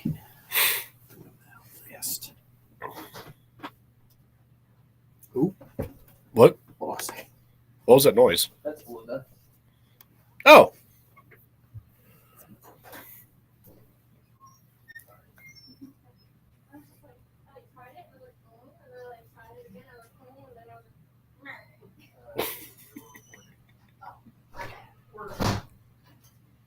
About to be the last act.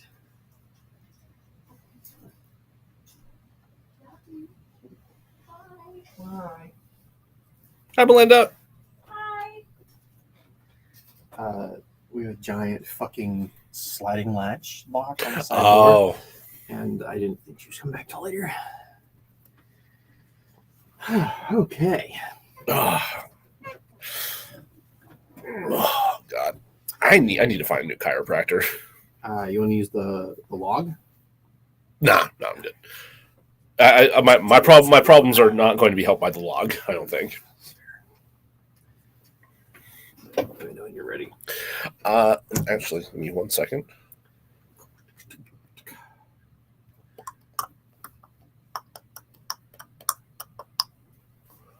Ooh.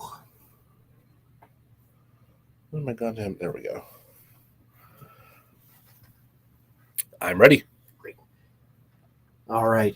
We did it. We made it through the Razzie wins. We talked about Diana. We talked about the morality of shitting on people as a award show. Now we get to my favorite part of today's episode. My second chance to get us canceled. God damn it! I like how you buried the lead that there were going to be two. kind of improv the first one. It's kind of. Oh, fair. So you surprised yourself. I did. I'm just looking for any reason to get us canceled.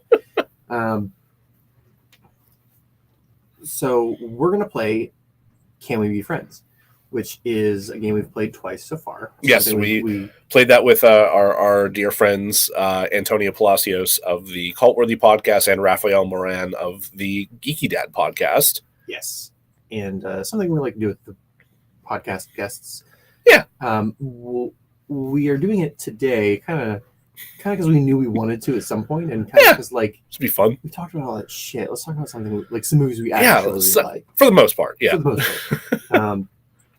So we hold for sound. Sorry. No, you're good. Bushy. Oh no, water. Oh no. I definitely had a piece of banana stuck like right here in my forehead, and I'm like, was that from banana number 1 or banana number 2? How did you do that? I don't A banana. know. But I hope it was banana number 2 and that I just didn't have like a fleck of banana on my forehead for like an hour and a half. I hope not. I didn't notice.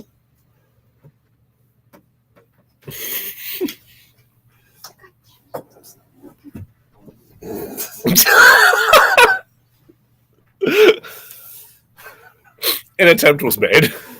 Ah, Christ. So, we're working with most of the same questions that we asked Antonio and Raphael. Yes. I gave myself some extra limitations to spice things up. I did not. I limited myself to only using a movie from each decade once. So like only one from the 90s, only one from the 80s, such and so on. Excluding the 2 added ones I added on at the end. I was just like, nah, fuck it. But for the 5 main questions, I stayed to that. I also limited myself to I couldn't reuse anything that Antonio or Raphael had used.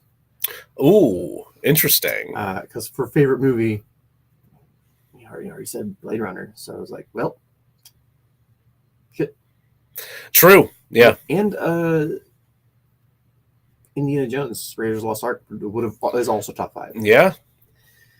Well, to be fair, the question is movie that you love, not Yes. necessarily favorite movie. It's true. It's true. Those are also movies I love. Yeah. So let's start there. Okay. A movie you love. I went with Knives Out.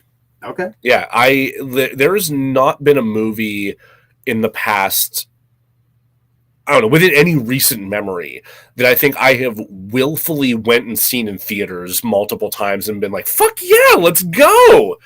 Like, I went and saw it with my friends, I went and saw it with my mom, and I went and I saw it with Becca early in our relationship. And it's just like, great, I will go see this movie so many times. It's so good. Are you excited for the sequel? Very. I'm very excited for it. I can't wait to see what Rian Johnson does with this. I can't wait to get more Benoit Blanc. I'm excited, but I loved the cast, the first one, so much. That is like the one hesitance that I have.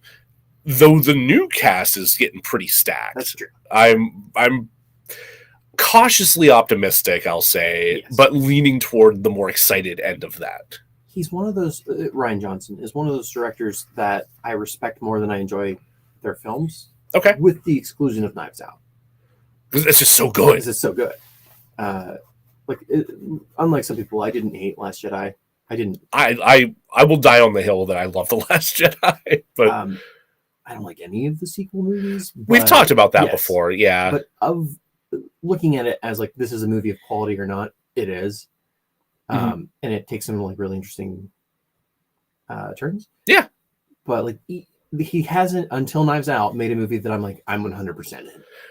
Yeah, I honestly, I think that's fair, because like there are legitimate complaints to have with The Last Jedi. There's legitimate complaints to have with what Looper, I think was his. Yeah. I think Brick and Brothers Bloom, I think. I'm not even aware of that one. But yeah, no, but Knives Out is just so comprehensively solid. Like, the writing is so tight, the plotting, the performances, the soundtrack, everything is so good. Those sets are so beautiful and intricate and weird. Yeah, no complaints. Fantastic. I chose, given that I couldn't choose Blade Runner or last Reasonable Arc, 7. I had a feeling you were going to choose 7, which also fantastic. Like, what a fucking great movie. It used to be my girlfriend cage. Like, when I first started dating a person, I would sit them down and watch it with them, and if they still wanted to date me afterwards, then we would. But I sure could stop doing that.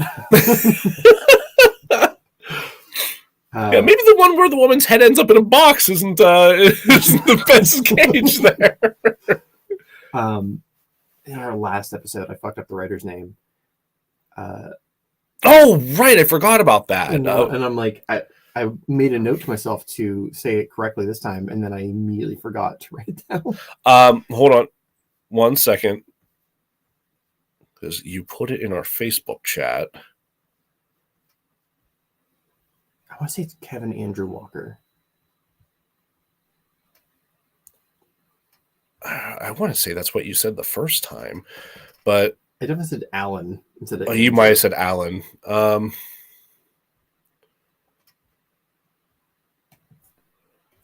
cut out this silence. Make it sound like I knew off the top of my head. Yeah, of course. What am I new?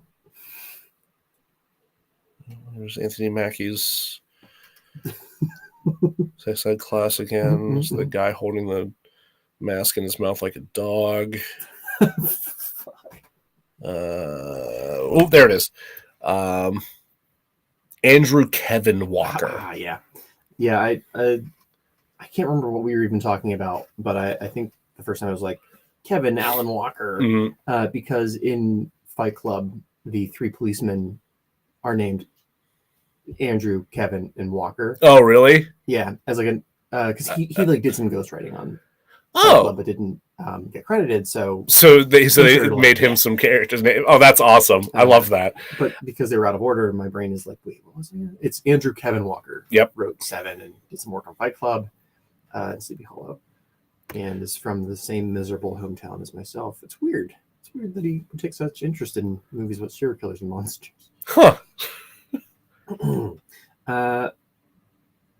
A movie you hate besides Birth of a Nation. Besides Birth of a Nation.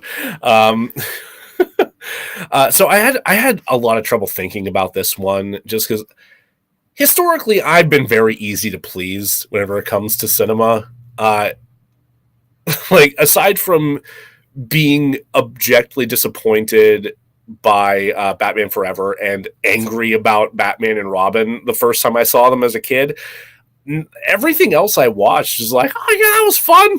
Yeah. It wasn't until like much later that I was like, oh god, that was a slog, or like I couldn't finish this, or so on and so forth. But I think the one movie that I think about that actually just like makes me upset is Justice League. Okay. And it's not either cut. It's the whole fucking thing.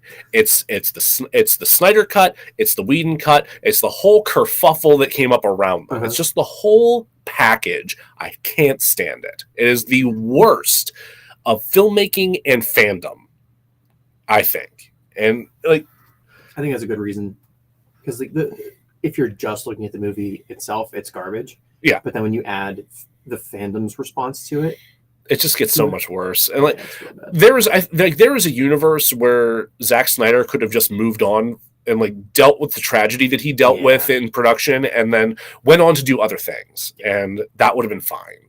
I don't think he needed to be dragged back into this.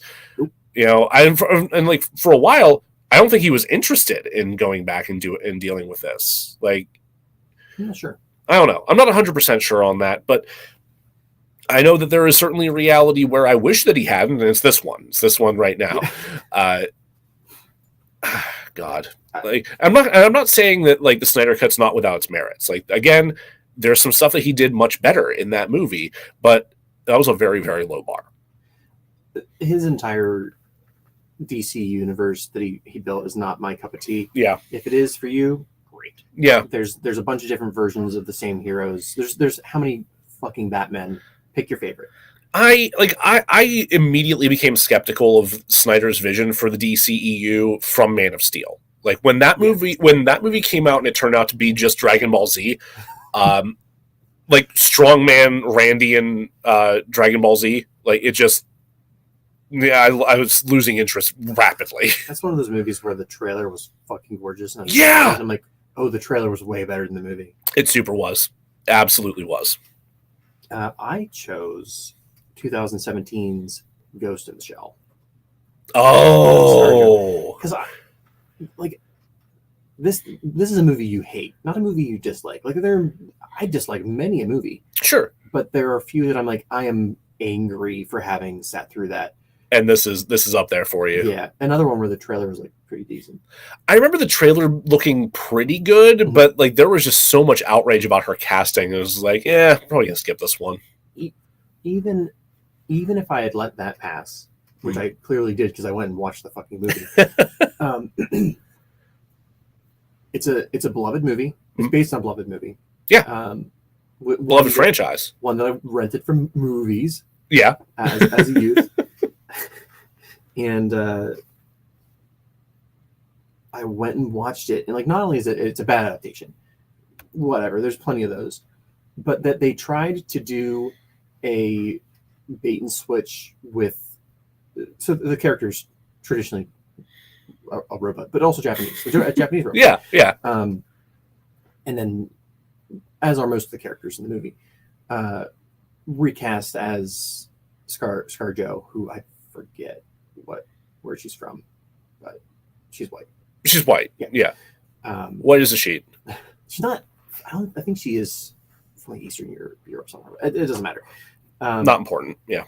But within the film, they're like, oh, but like we were doing this woke thing where the ghost of Ghost in the Shell was a little Japanese girl that was then put in the body of a white woman, and isn't that deep? And I'm like, no, it's not at all.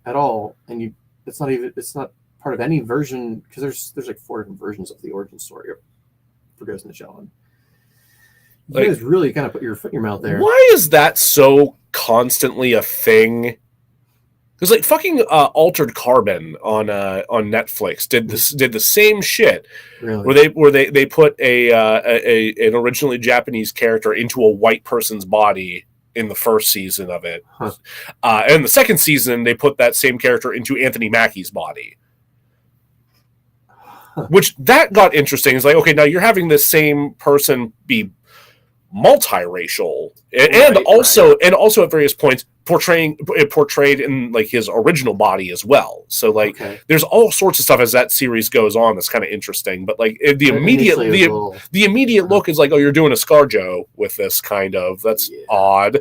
But then again, I think that there might actually, like, the source material for that may have actually done that. So you have the faithfulness of adaptation to lean on a little bit. I think I don't know 100%. I didn't know Altered Carbon was an adaptation or anything. Yeah, I think it's a novel. Oh, okay. I think. Anyway, but Birth of a Nation would have been a more hated movie. But A, I didn't watch it, and B, I didn't think it'd be something worth discussing as much as we have this episode. Honestly, yeah. I mean, like, of the sins done by a movie, kind of colorblind versus reinvigorating the Ku Klux Klan, one is a little worse. One's a little worse than the other, I'd say. Just a skosh. But great computer effects in the Ghost in the Shell. Like, visually, if I'd turned it off and not listened to anything that was being said, beautiful. The trailer did make it look visually stunning. I will give it that. The best parts of the movie were scenes they just ripped straight from the anime. Fantastic. The animated movie. There's also like 6 different anime series. Yeah. Anyway, a movie that you know is bad, but love anyway. So for this one, I actually knew what I was going to pick for this right away because it's staring at me from my DVD shelf, as it so often does. Gamer. I don't know if I know that. Starring Gerard Butler and Michael C. Hall. Actually, I think I have heard of this. It came out when we were in college. Yeah. It's like mid 2000s or like late aughts, I think. So it was. So the basic idea is that Gerard Butler is a prisoner, who through this bizarre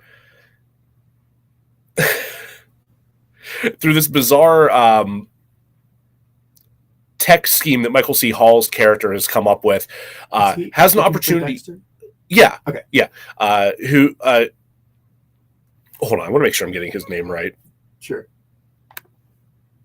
I think this has been recommended to me before, and I'm like, this sounds like it's either garbage or awesome or really awesome garbage.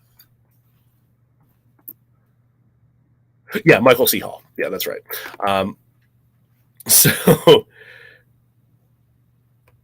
Michael C. Hall has created this sort of interface where people in the real world can play a video game where they are not controlling a video game character. They're controlling a prisoner through a deathmatch kind of scenario. And if the prisoner in the scenario wins enough fights, they can win their freedom.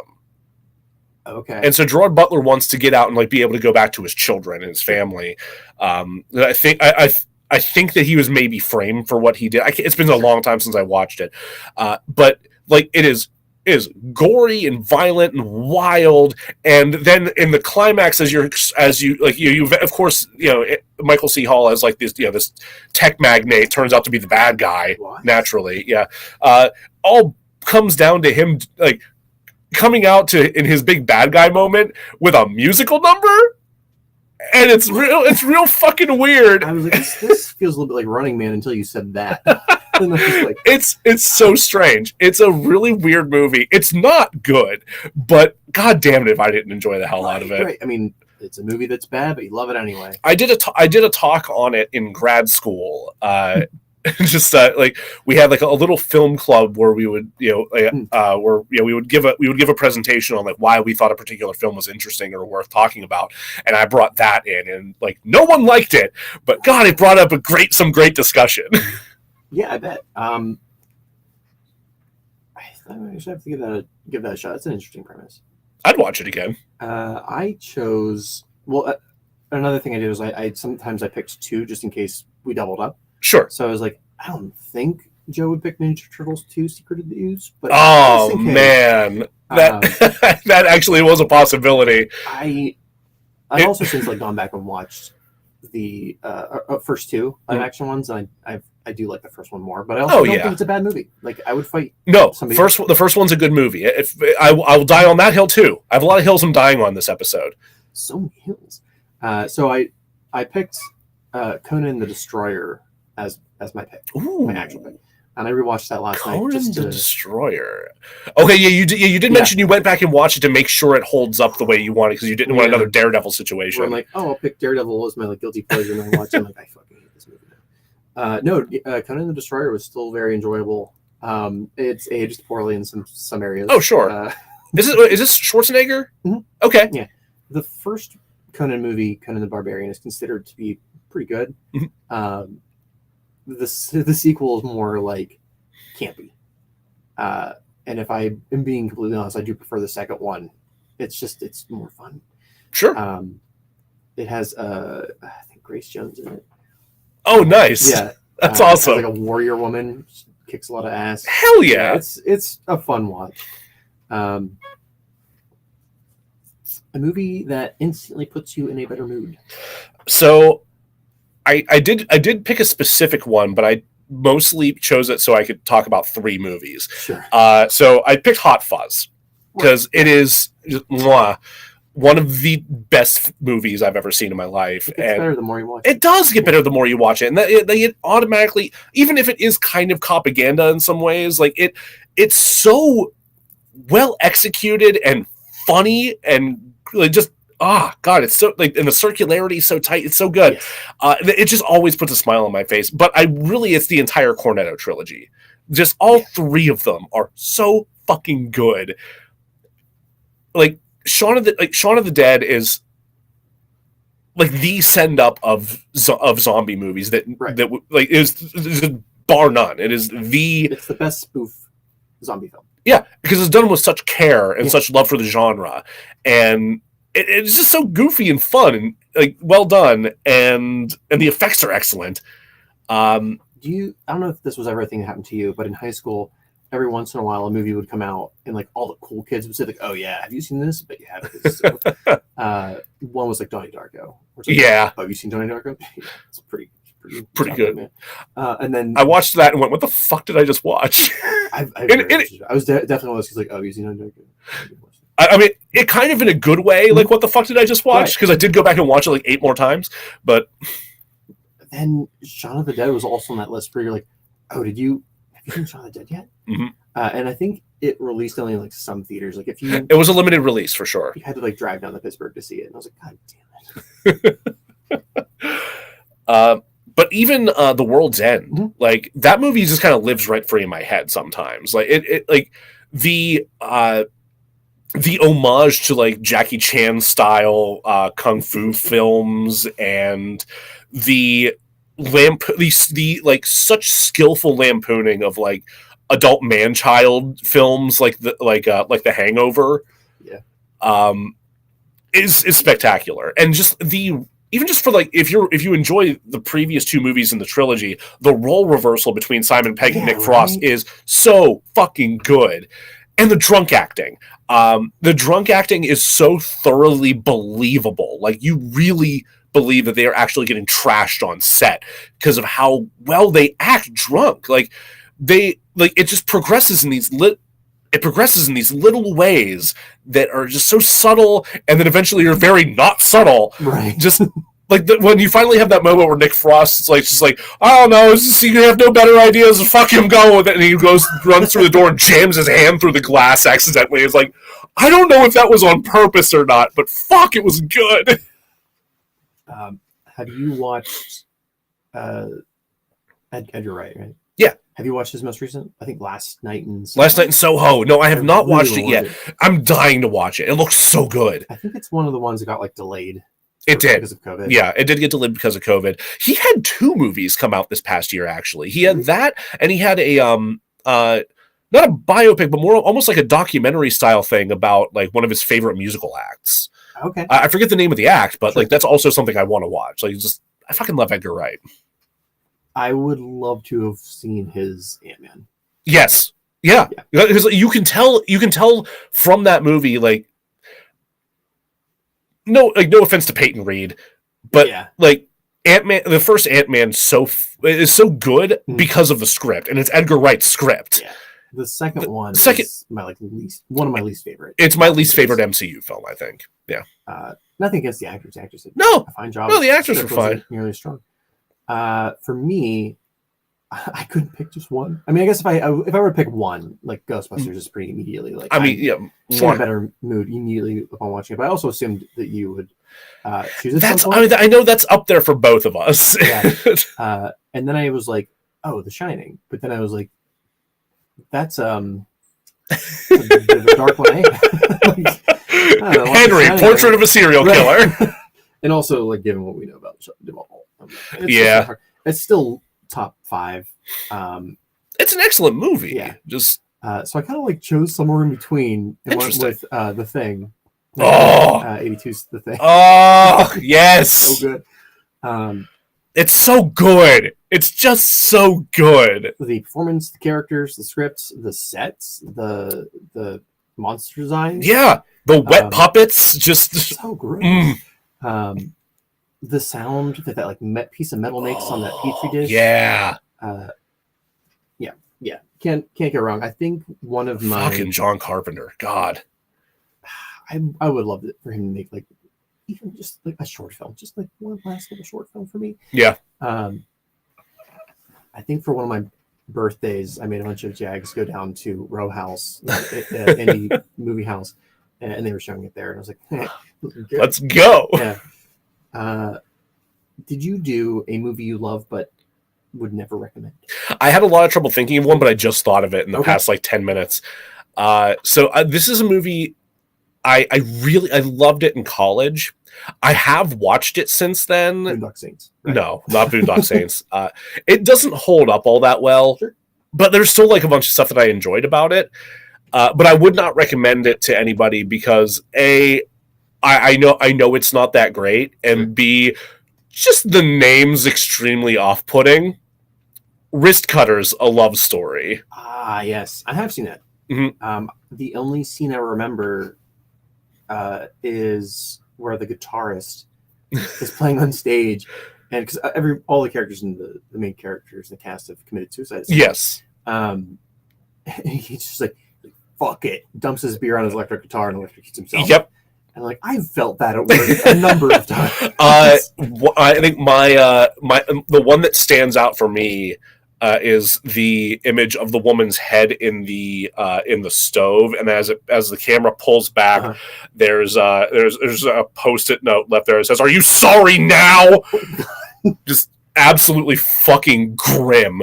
I do want to give that a rewatch because there were parts of it I liked, parts of it I didn't care for, but it was also so far away from what I expected. Yeah. I mean, yeah, like there is stuff that like going back and watching it as an adult out of college is like, ugh. Yeah, no, I didn't enjoy that the way that I thought I would have, but or the way that I know I did earlier in life, like, ugh.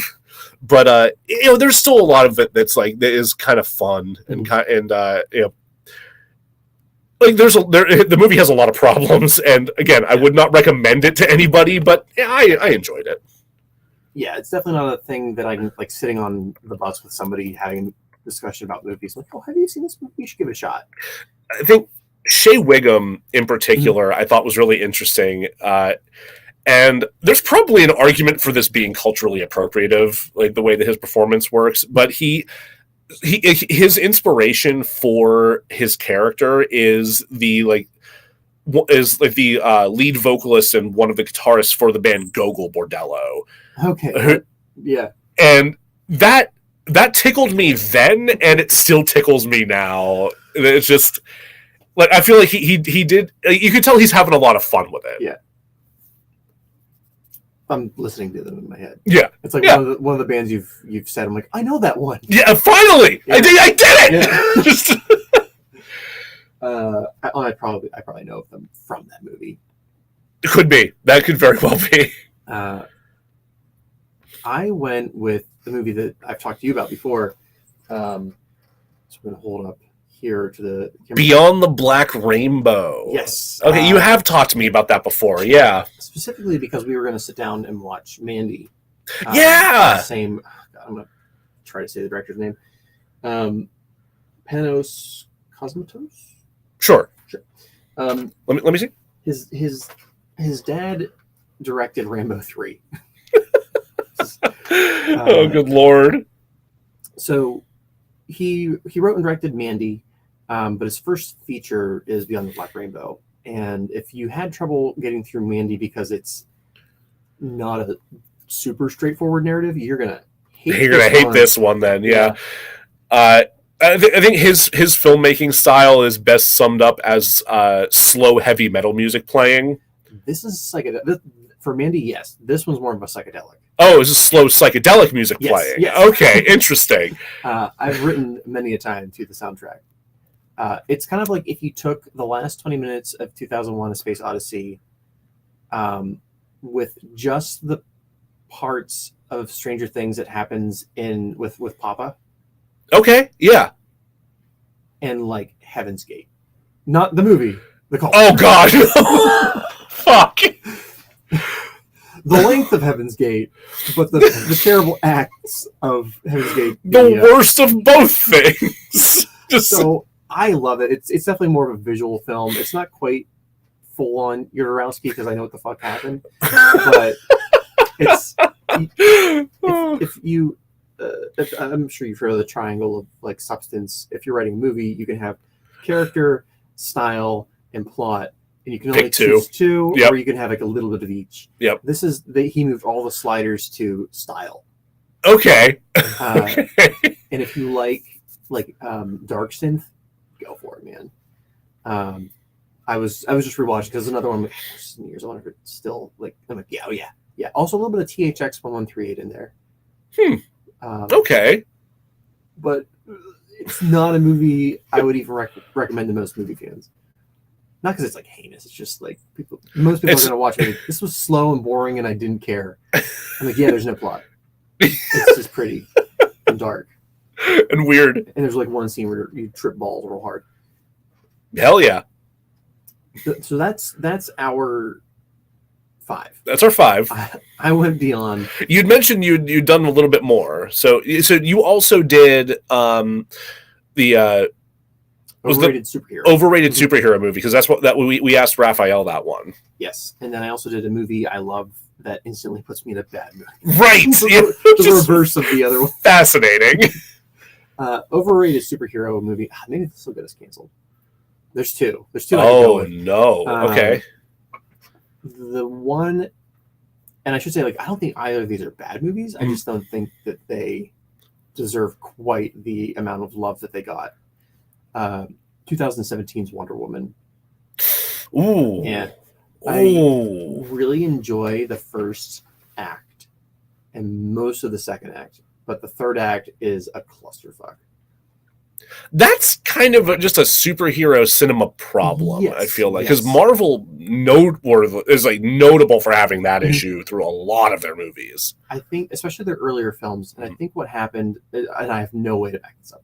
I think what happened was they were working on they had a number of people working on the script, and they couldn't decide what they wanted to do, and they switched their villain at the last second because they're like, this villain that we have been going with and have been leading you to isn't good enough for the big punch fight at the end. So let's switch over to this. And like, but you didn't really foreshadow that or lead to that. And it's weird to think of Ares with a mustache. All right. And there's also a lot of it feels like a lot of like hastily done CGI. So it's not a bad movie. And I was talking to Belinda about this, where I'm like, this is not a movie for me. Okay. I mean, it is like I still paid the money to see it, but like at that time, the Marvels and the DCs are still afraid to have a female-led superhero movie, right? And since I am a cis white fella, was this post Captain Marvel? I forget what year that came out. Was that 2018? They were really close to each other. I think Wonder Woman came out first. I think you're right. Yeah, I think you're right. And I'm like, this is to prove that there can be a female-led superhero movie, which there obviously can be. Yeah, absolutely. And especially considering what else DC has put out for their movies. Oh, God. It's in my top 5, but that's because there's only a top 3. So. They've done a bad job. Yeah. Good Lord. So that's one I think is overrated. Okay. Interesting.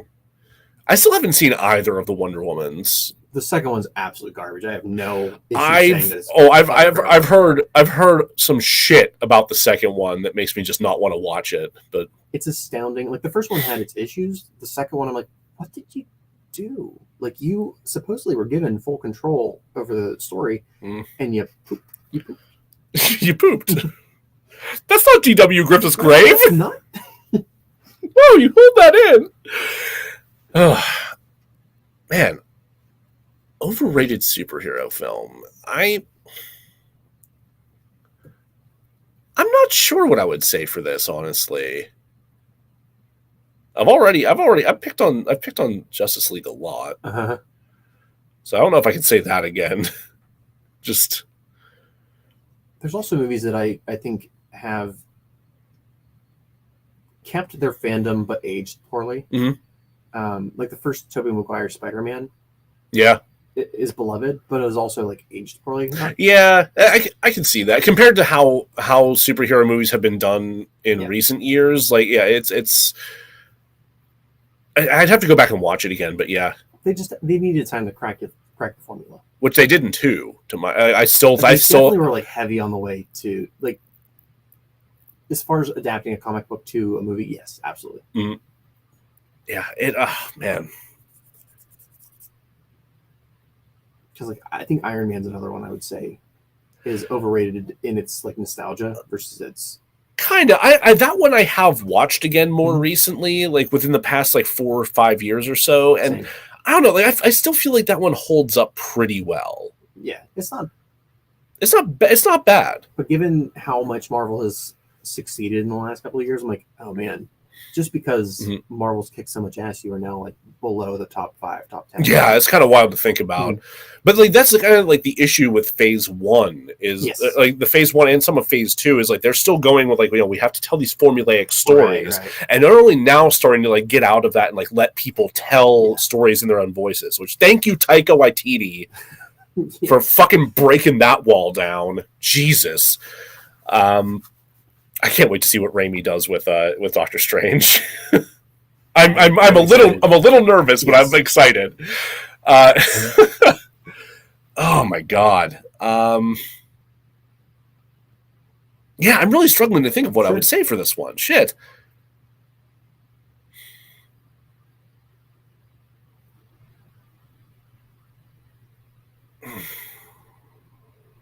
But more importantly, who's Bruce Campbell going to be?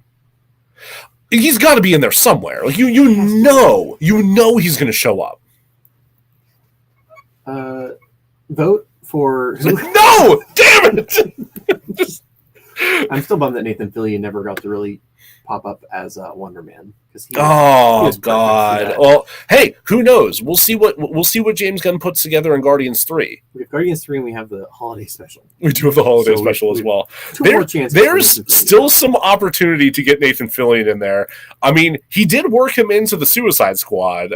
Excellently. Too. Yeah. Just like, the fuck? I love that even the other characters like that. TDK means the detachable kid. And the power worked pretty well, too. Yeah, absolutely. Oh, my God. You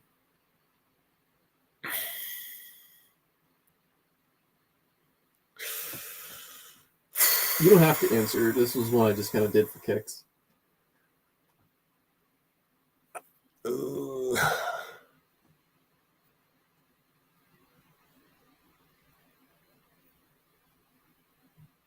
Yeah, no, I'm really like mostly because I just don't want to say Justice League again. Right.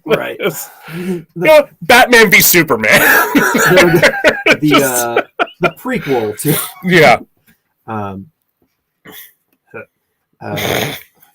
great, cool. All right, let's finish up with movies that I love, but make me feel bad inside. I have three. Partially because one is a doc. Okay. God, if you ever want to really feel shitty, just straight shit. Like lose all faith in humanity. Watch, and it is an excellent film. Dear Zachary.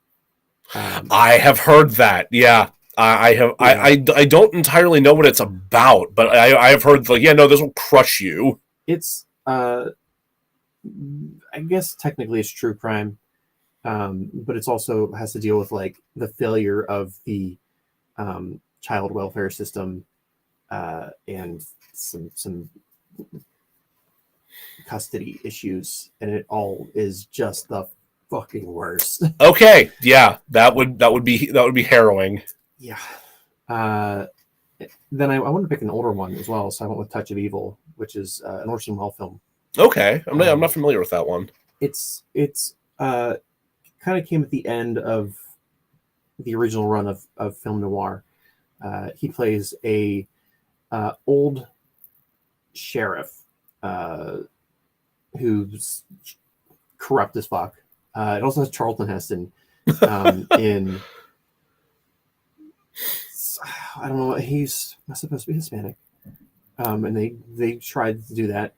It didn't age well. No, Charlton Heston in brownface. Just wait, is he actually like painted? Oh no, Charlton, no.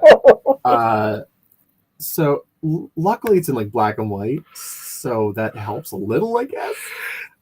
It's that aside.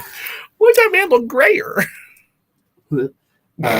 It just shows like like most noir does, shows the worst aspects of human beings. Sure. And it does a great job of like making you hate the good guys and like the bad guys. You know, noir shit. Mm-hmm. It's if you have heard of it, you've probably heard of it for its opening scene. It's a long shot where you see some youths put a bomb in the trunk of a car that's crossing the U.S. border into Mexico, and it doesn't cut. You're just like slowly watching this car, not sure when it's going to explode. And it's pretty good. Again, has not aged well. And then the last one I picked is 1997's The Ice Storm, which is an Ang Lee film. I'm not familiar with it. It is about two families in the age of the sexual revolution. They're kind of swingers. Okay. There's a lot of like infidelity. Like you do. Right. And it takes place over Thanksgiving holiday. Tobey Maguire is the eldest son. Oh, okay. Yeah, Tobey Maguire's the eldest son. His younger brother is Elijah Wood. Shit. Christina Ricci is the other family's daughter. The fuck?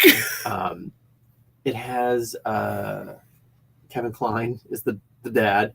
It's a great cast. What is like, this? Is an amazing cast. It's an amazing film, but you will just feel like shit at the end of it. Yeah. Because it's just about a bunch of people who don't have the ability to communicate with each other. Yeah. Within their family, and like everyone's like either discovering their sexuality or trying to keep it spicy and having it not go well. I first heard about the film in Wizard magazine. What? Because this should tell you how bewildering. Old I am. It was an article on movies that have anything to do with superheroes, because back at that time there, like 97, 98, there were so little superhero movies that to make a list of like top 25, they had to include movies that mentioned superheroes. And little Elijah Wood, I think he's a fan of the Fantastic Four. Okay. And he like does a book report on the Fantastic Four, which like back then, I mean, that's kind of great. You're like, oh, this has something to do with superheroes. We can put it on the list because there's only 6 superhero movies to pick from. Back when it was slim pickings. Yeah, you had the Batmans and the Supermans. Yep. And the Turtles, and that was it. Yeah. So, I I've lent the movie to a number of people. Mm. This is kind of my get crazy where I've like lent it to people and they're like, thank you. It wasn't for me. Fair. It's worth watch. Just know that you're gonna not feel good at the end of it. Cool. I think for me right now, that's Bo Burnham's Inside. Oh God, Just, that's a really good pick. though I still can't stop listening to Welcome to the Internet. Like, that song's fucking bleak, but god damn it, I love it. There's a lot of really good songs in that special. Yeah. But they will not make you feel good. No!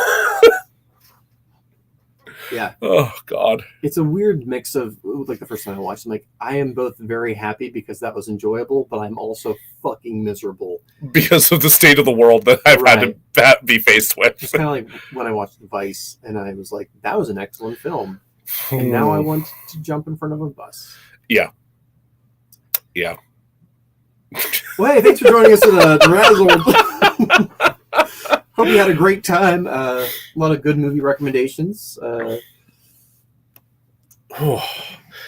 So, yeah. So, as a reminder, head over to our Twitter to find the survey or the poll. Head over to our Twitter to find the poll to vote on what our season 1 finale will be, whether it is Diana the Musical or Thunder Force. Jesus Christ. Find us on social media, on Twitter at DeRazzledPod, on Instagram at DeRazzled_podcast, on Facebook at DeRazzledPodcast, and then on TikTok. Is it just your TikTok? For now, but I'm going to change it to So it's there. So it's at Dullboy Jack currently on TikTok. Mm-hmm. So yeah, keep an eye out for that. Jack puts together some fucking gold on TikTok that never ceases to just to make me laugh. It's a real special kind of dumb. Send us an email at DeRazzledPodcast at gmail.com if you want to vote for the finale that way, or if you want to send us any reviews of our critiques or fixes of movie. If you want to send us a critique of our review, god damn it. If you want to send us a review of our fixes of the various movies that we've done, or if you want to suggest movies to get covered in season 2, as season 1 is rapidly coming to a close. So yeah, please do all those things, and also like, follow, subscribe, and rate and review the show as much as you can on Apple Podcasts, on Spotify, on Good Pods, on Podchaser, wherever you listen to podcasts and can possibly review or rate us. Please do, so that we get in front of more people's eyeballs. We really are thankful for the following that we've got here and for how many people have really enjoyed the show and keep listening and sharing us. And we want to get to as many people as possible. So please help us keep that going. Make sure you've eaten a lot of Taco Bell, a lot of Miralax, so that when you visit D.W. Griffith's Tombstone, wash it all down with just like the biggest gas station coffee you possibly can. I was gonna say, like, and if you forget toilet paper, just kind of drag your ass along the grass, like a red dog. Don't worry, you will not be arrested. Everyone knows the situation there. The groundskeepers are very understanding. They just ask that when you're done to use hand sanitizer. We are still in the midst of a pandemic. We don't need to spread any germs. You need not be irresponsible. Hey, come back next time. We're sure to razzle dazzle you. Oh, God. Christ.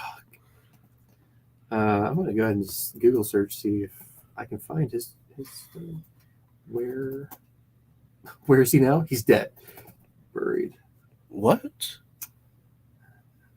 Huh. Hold up.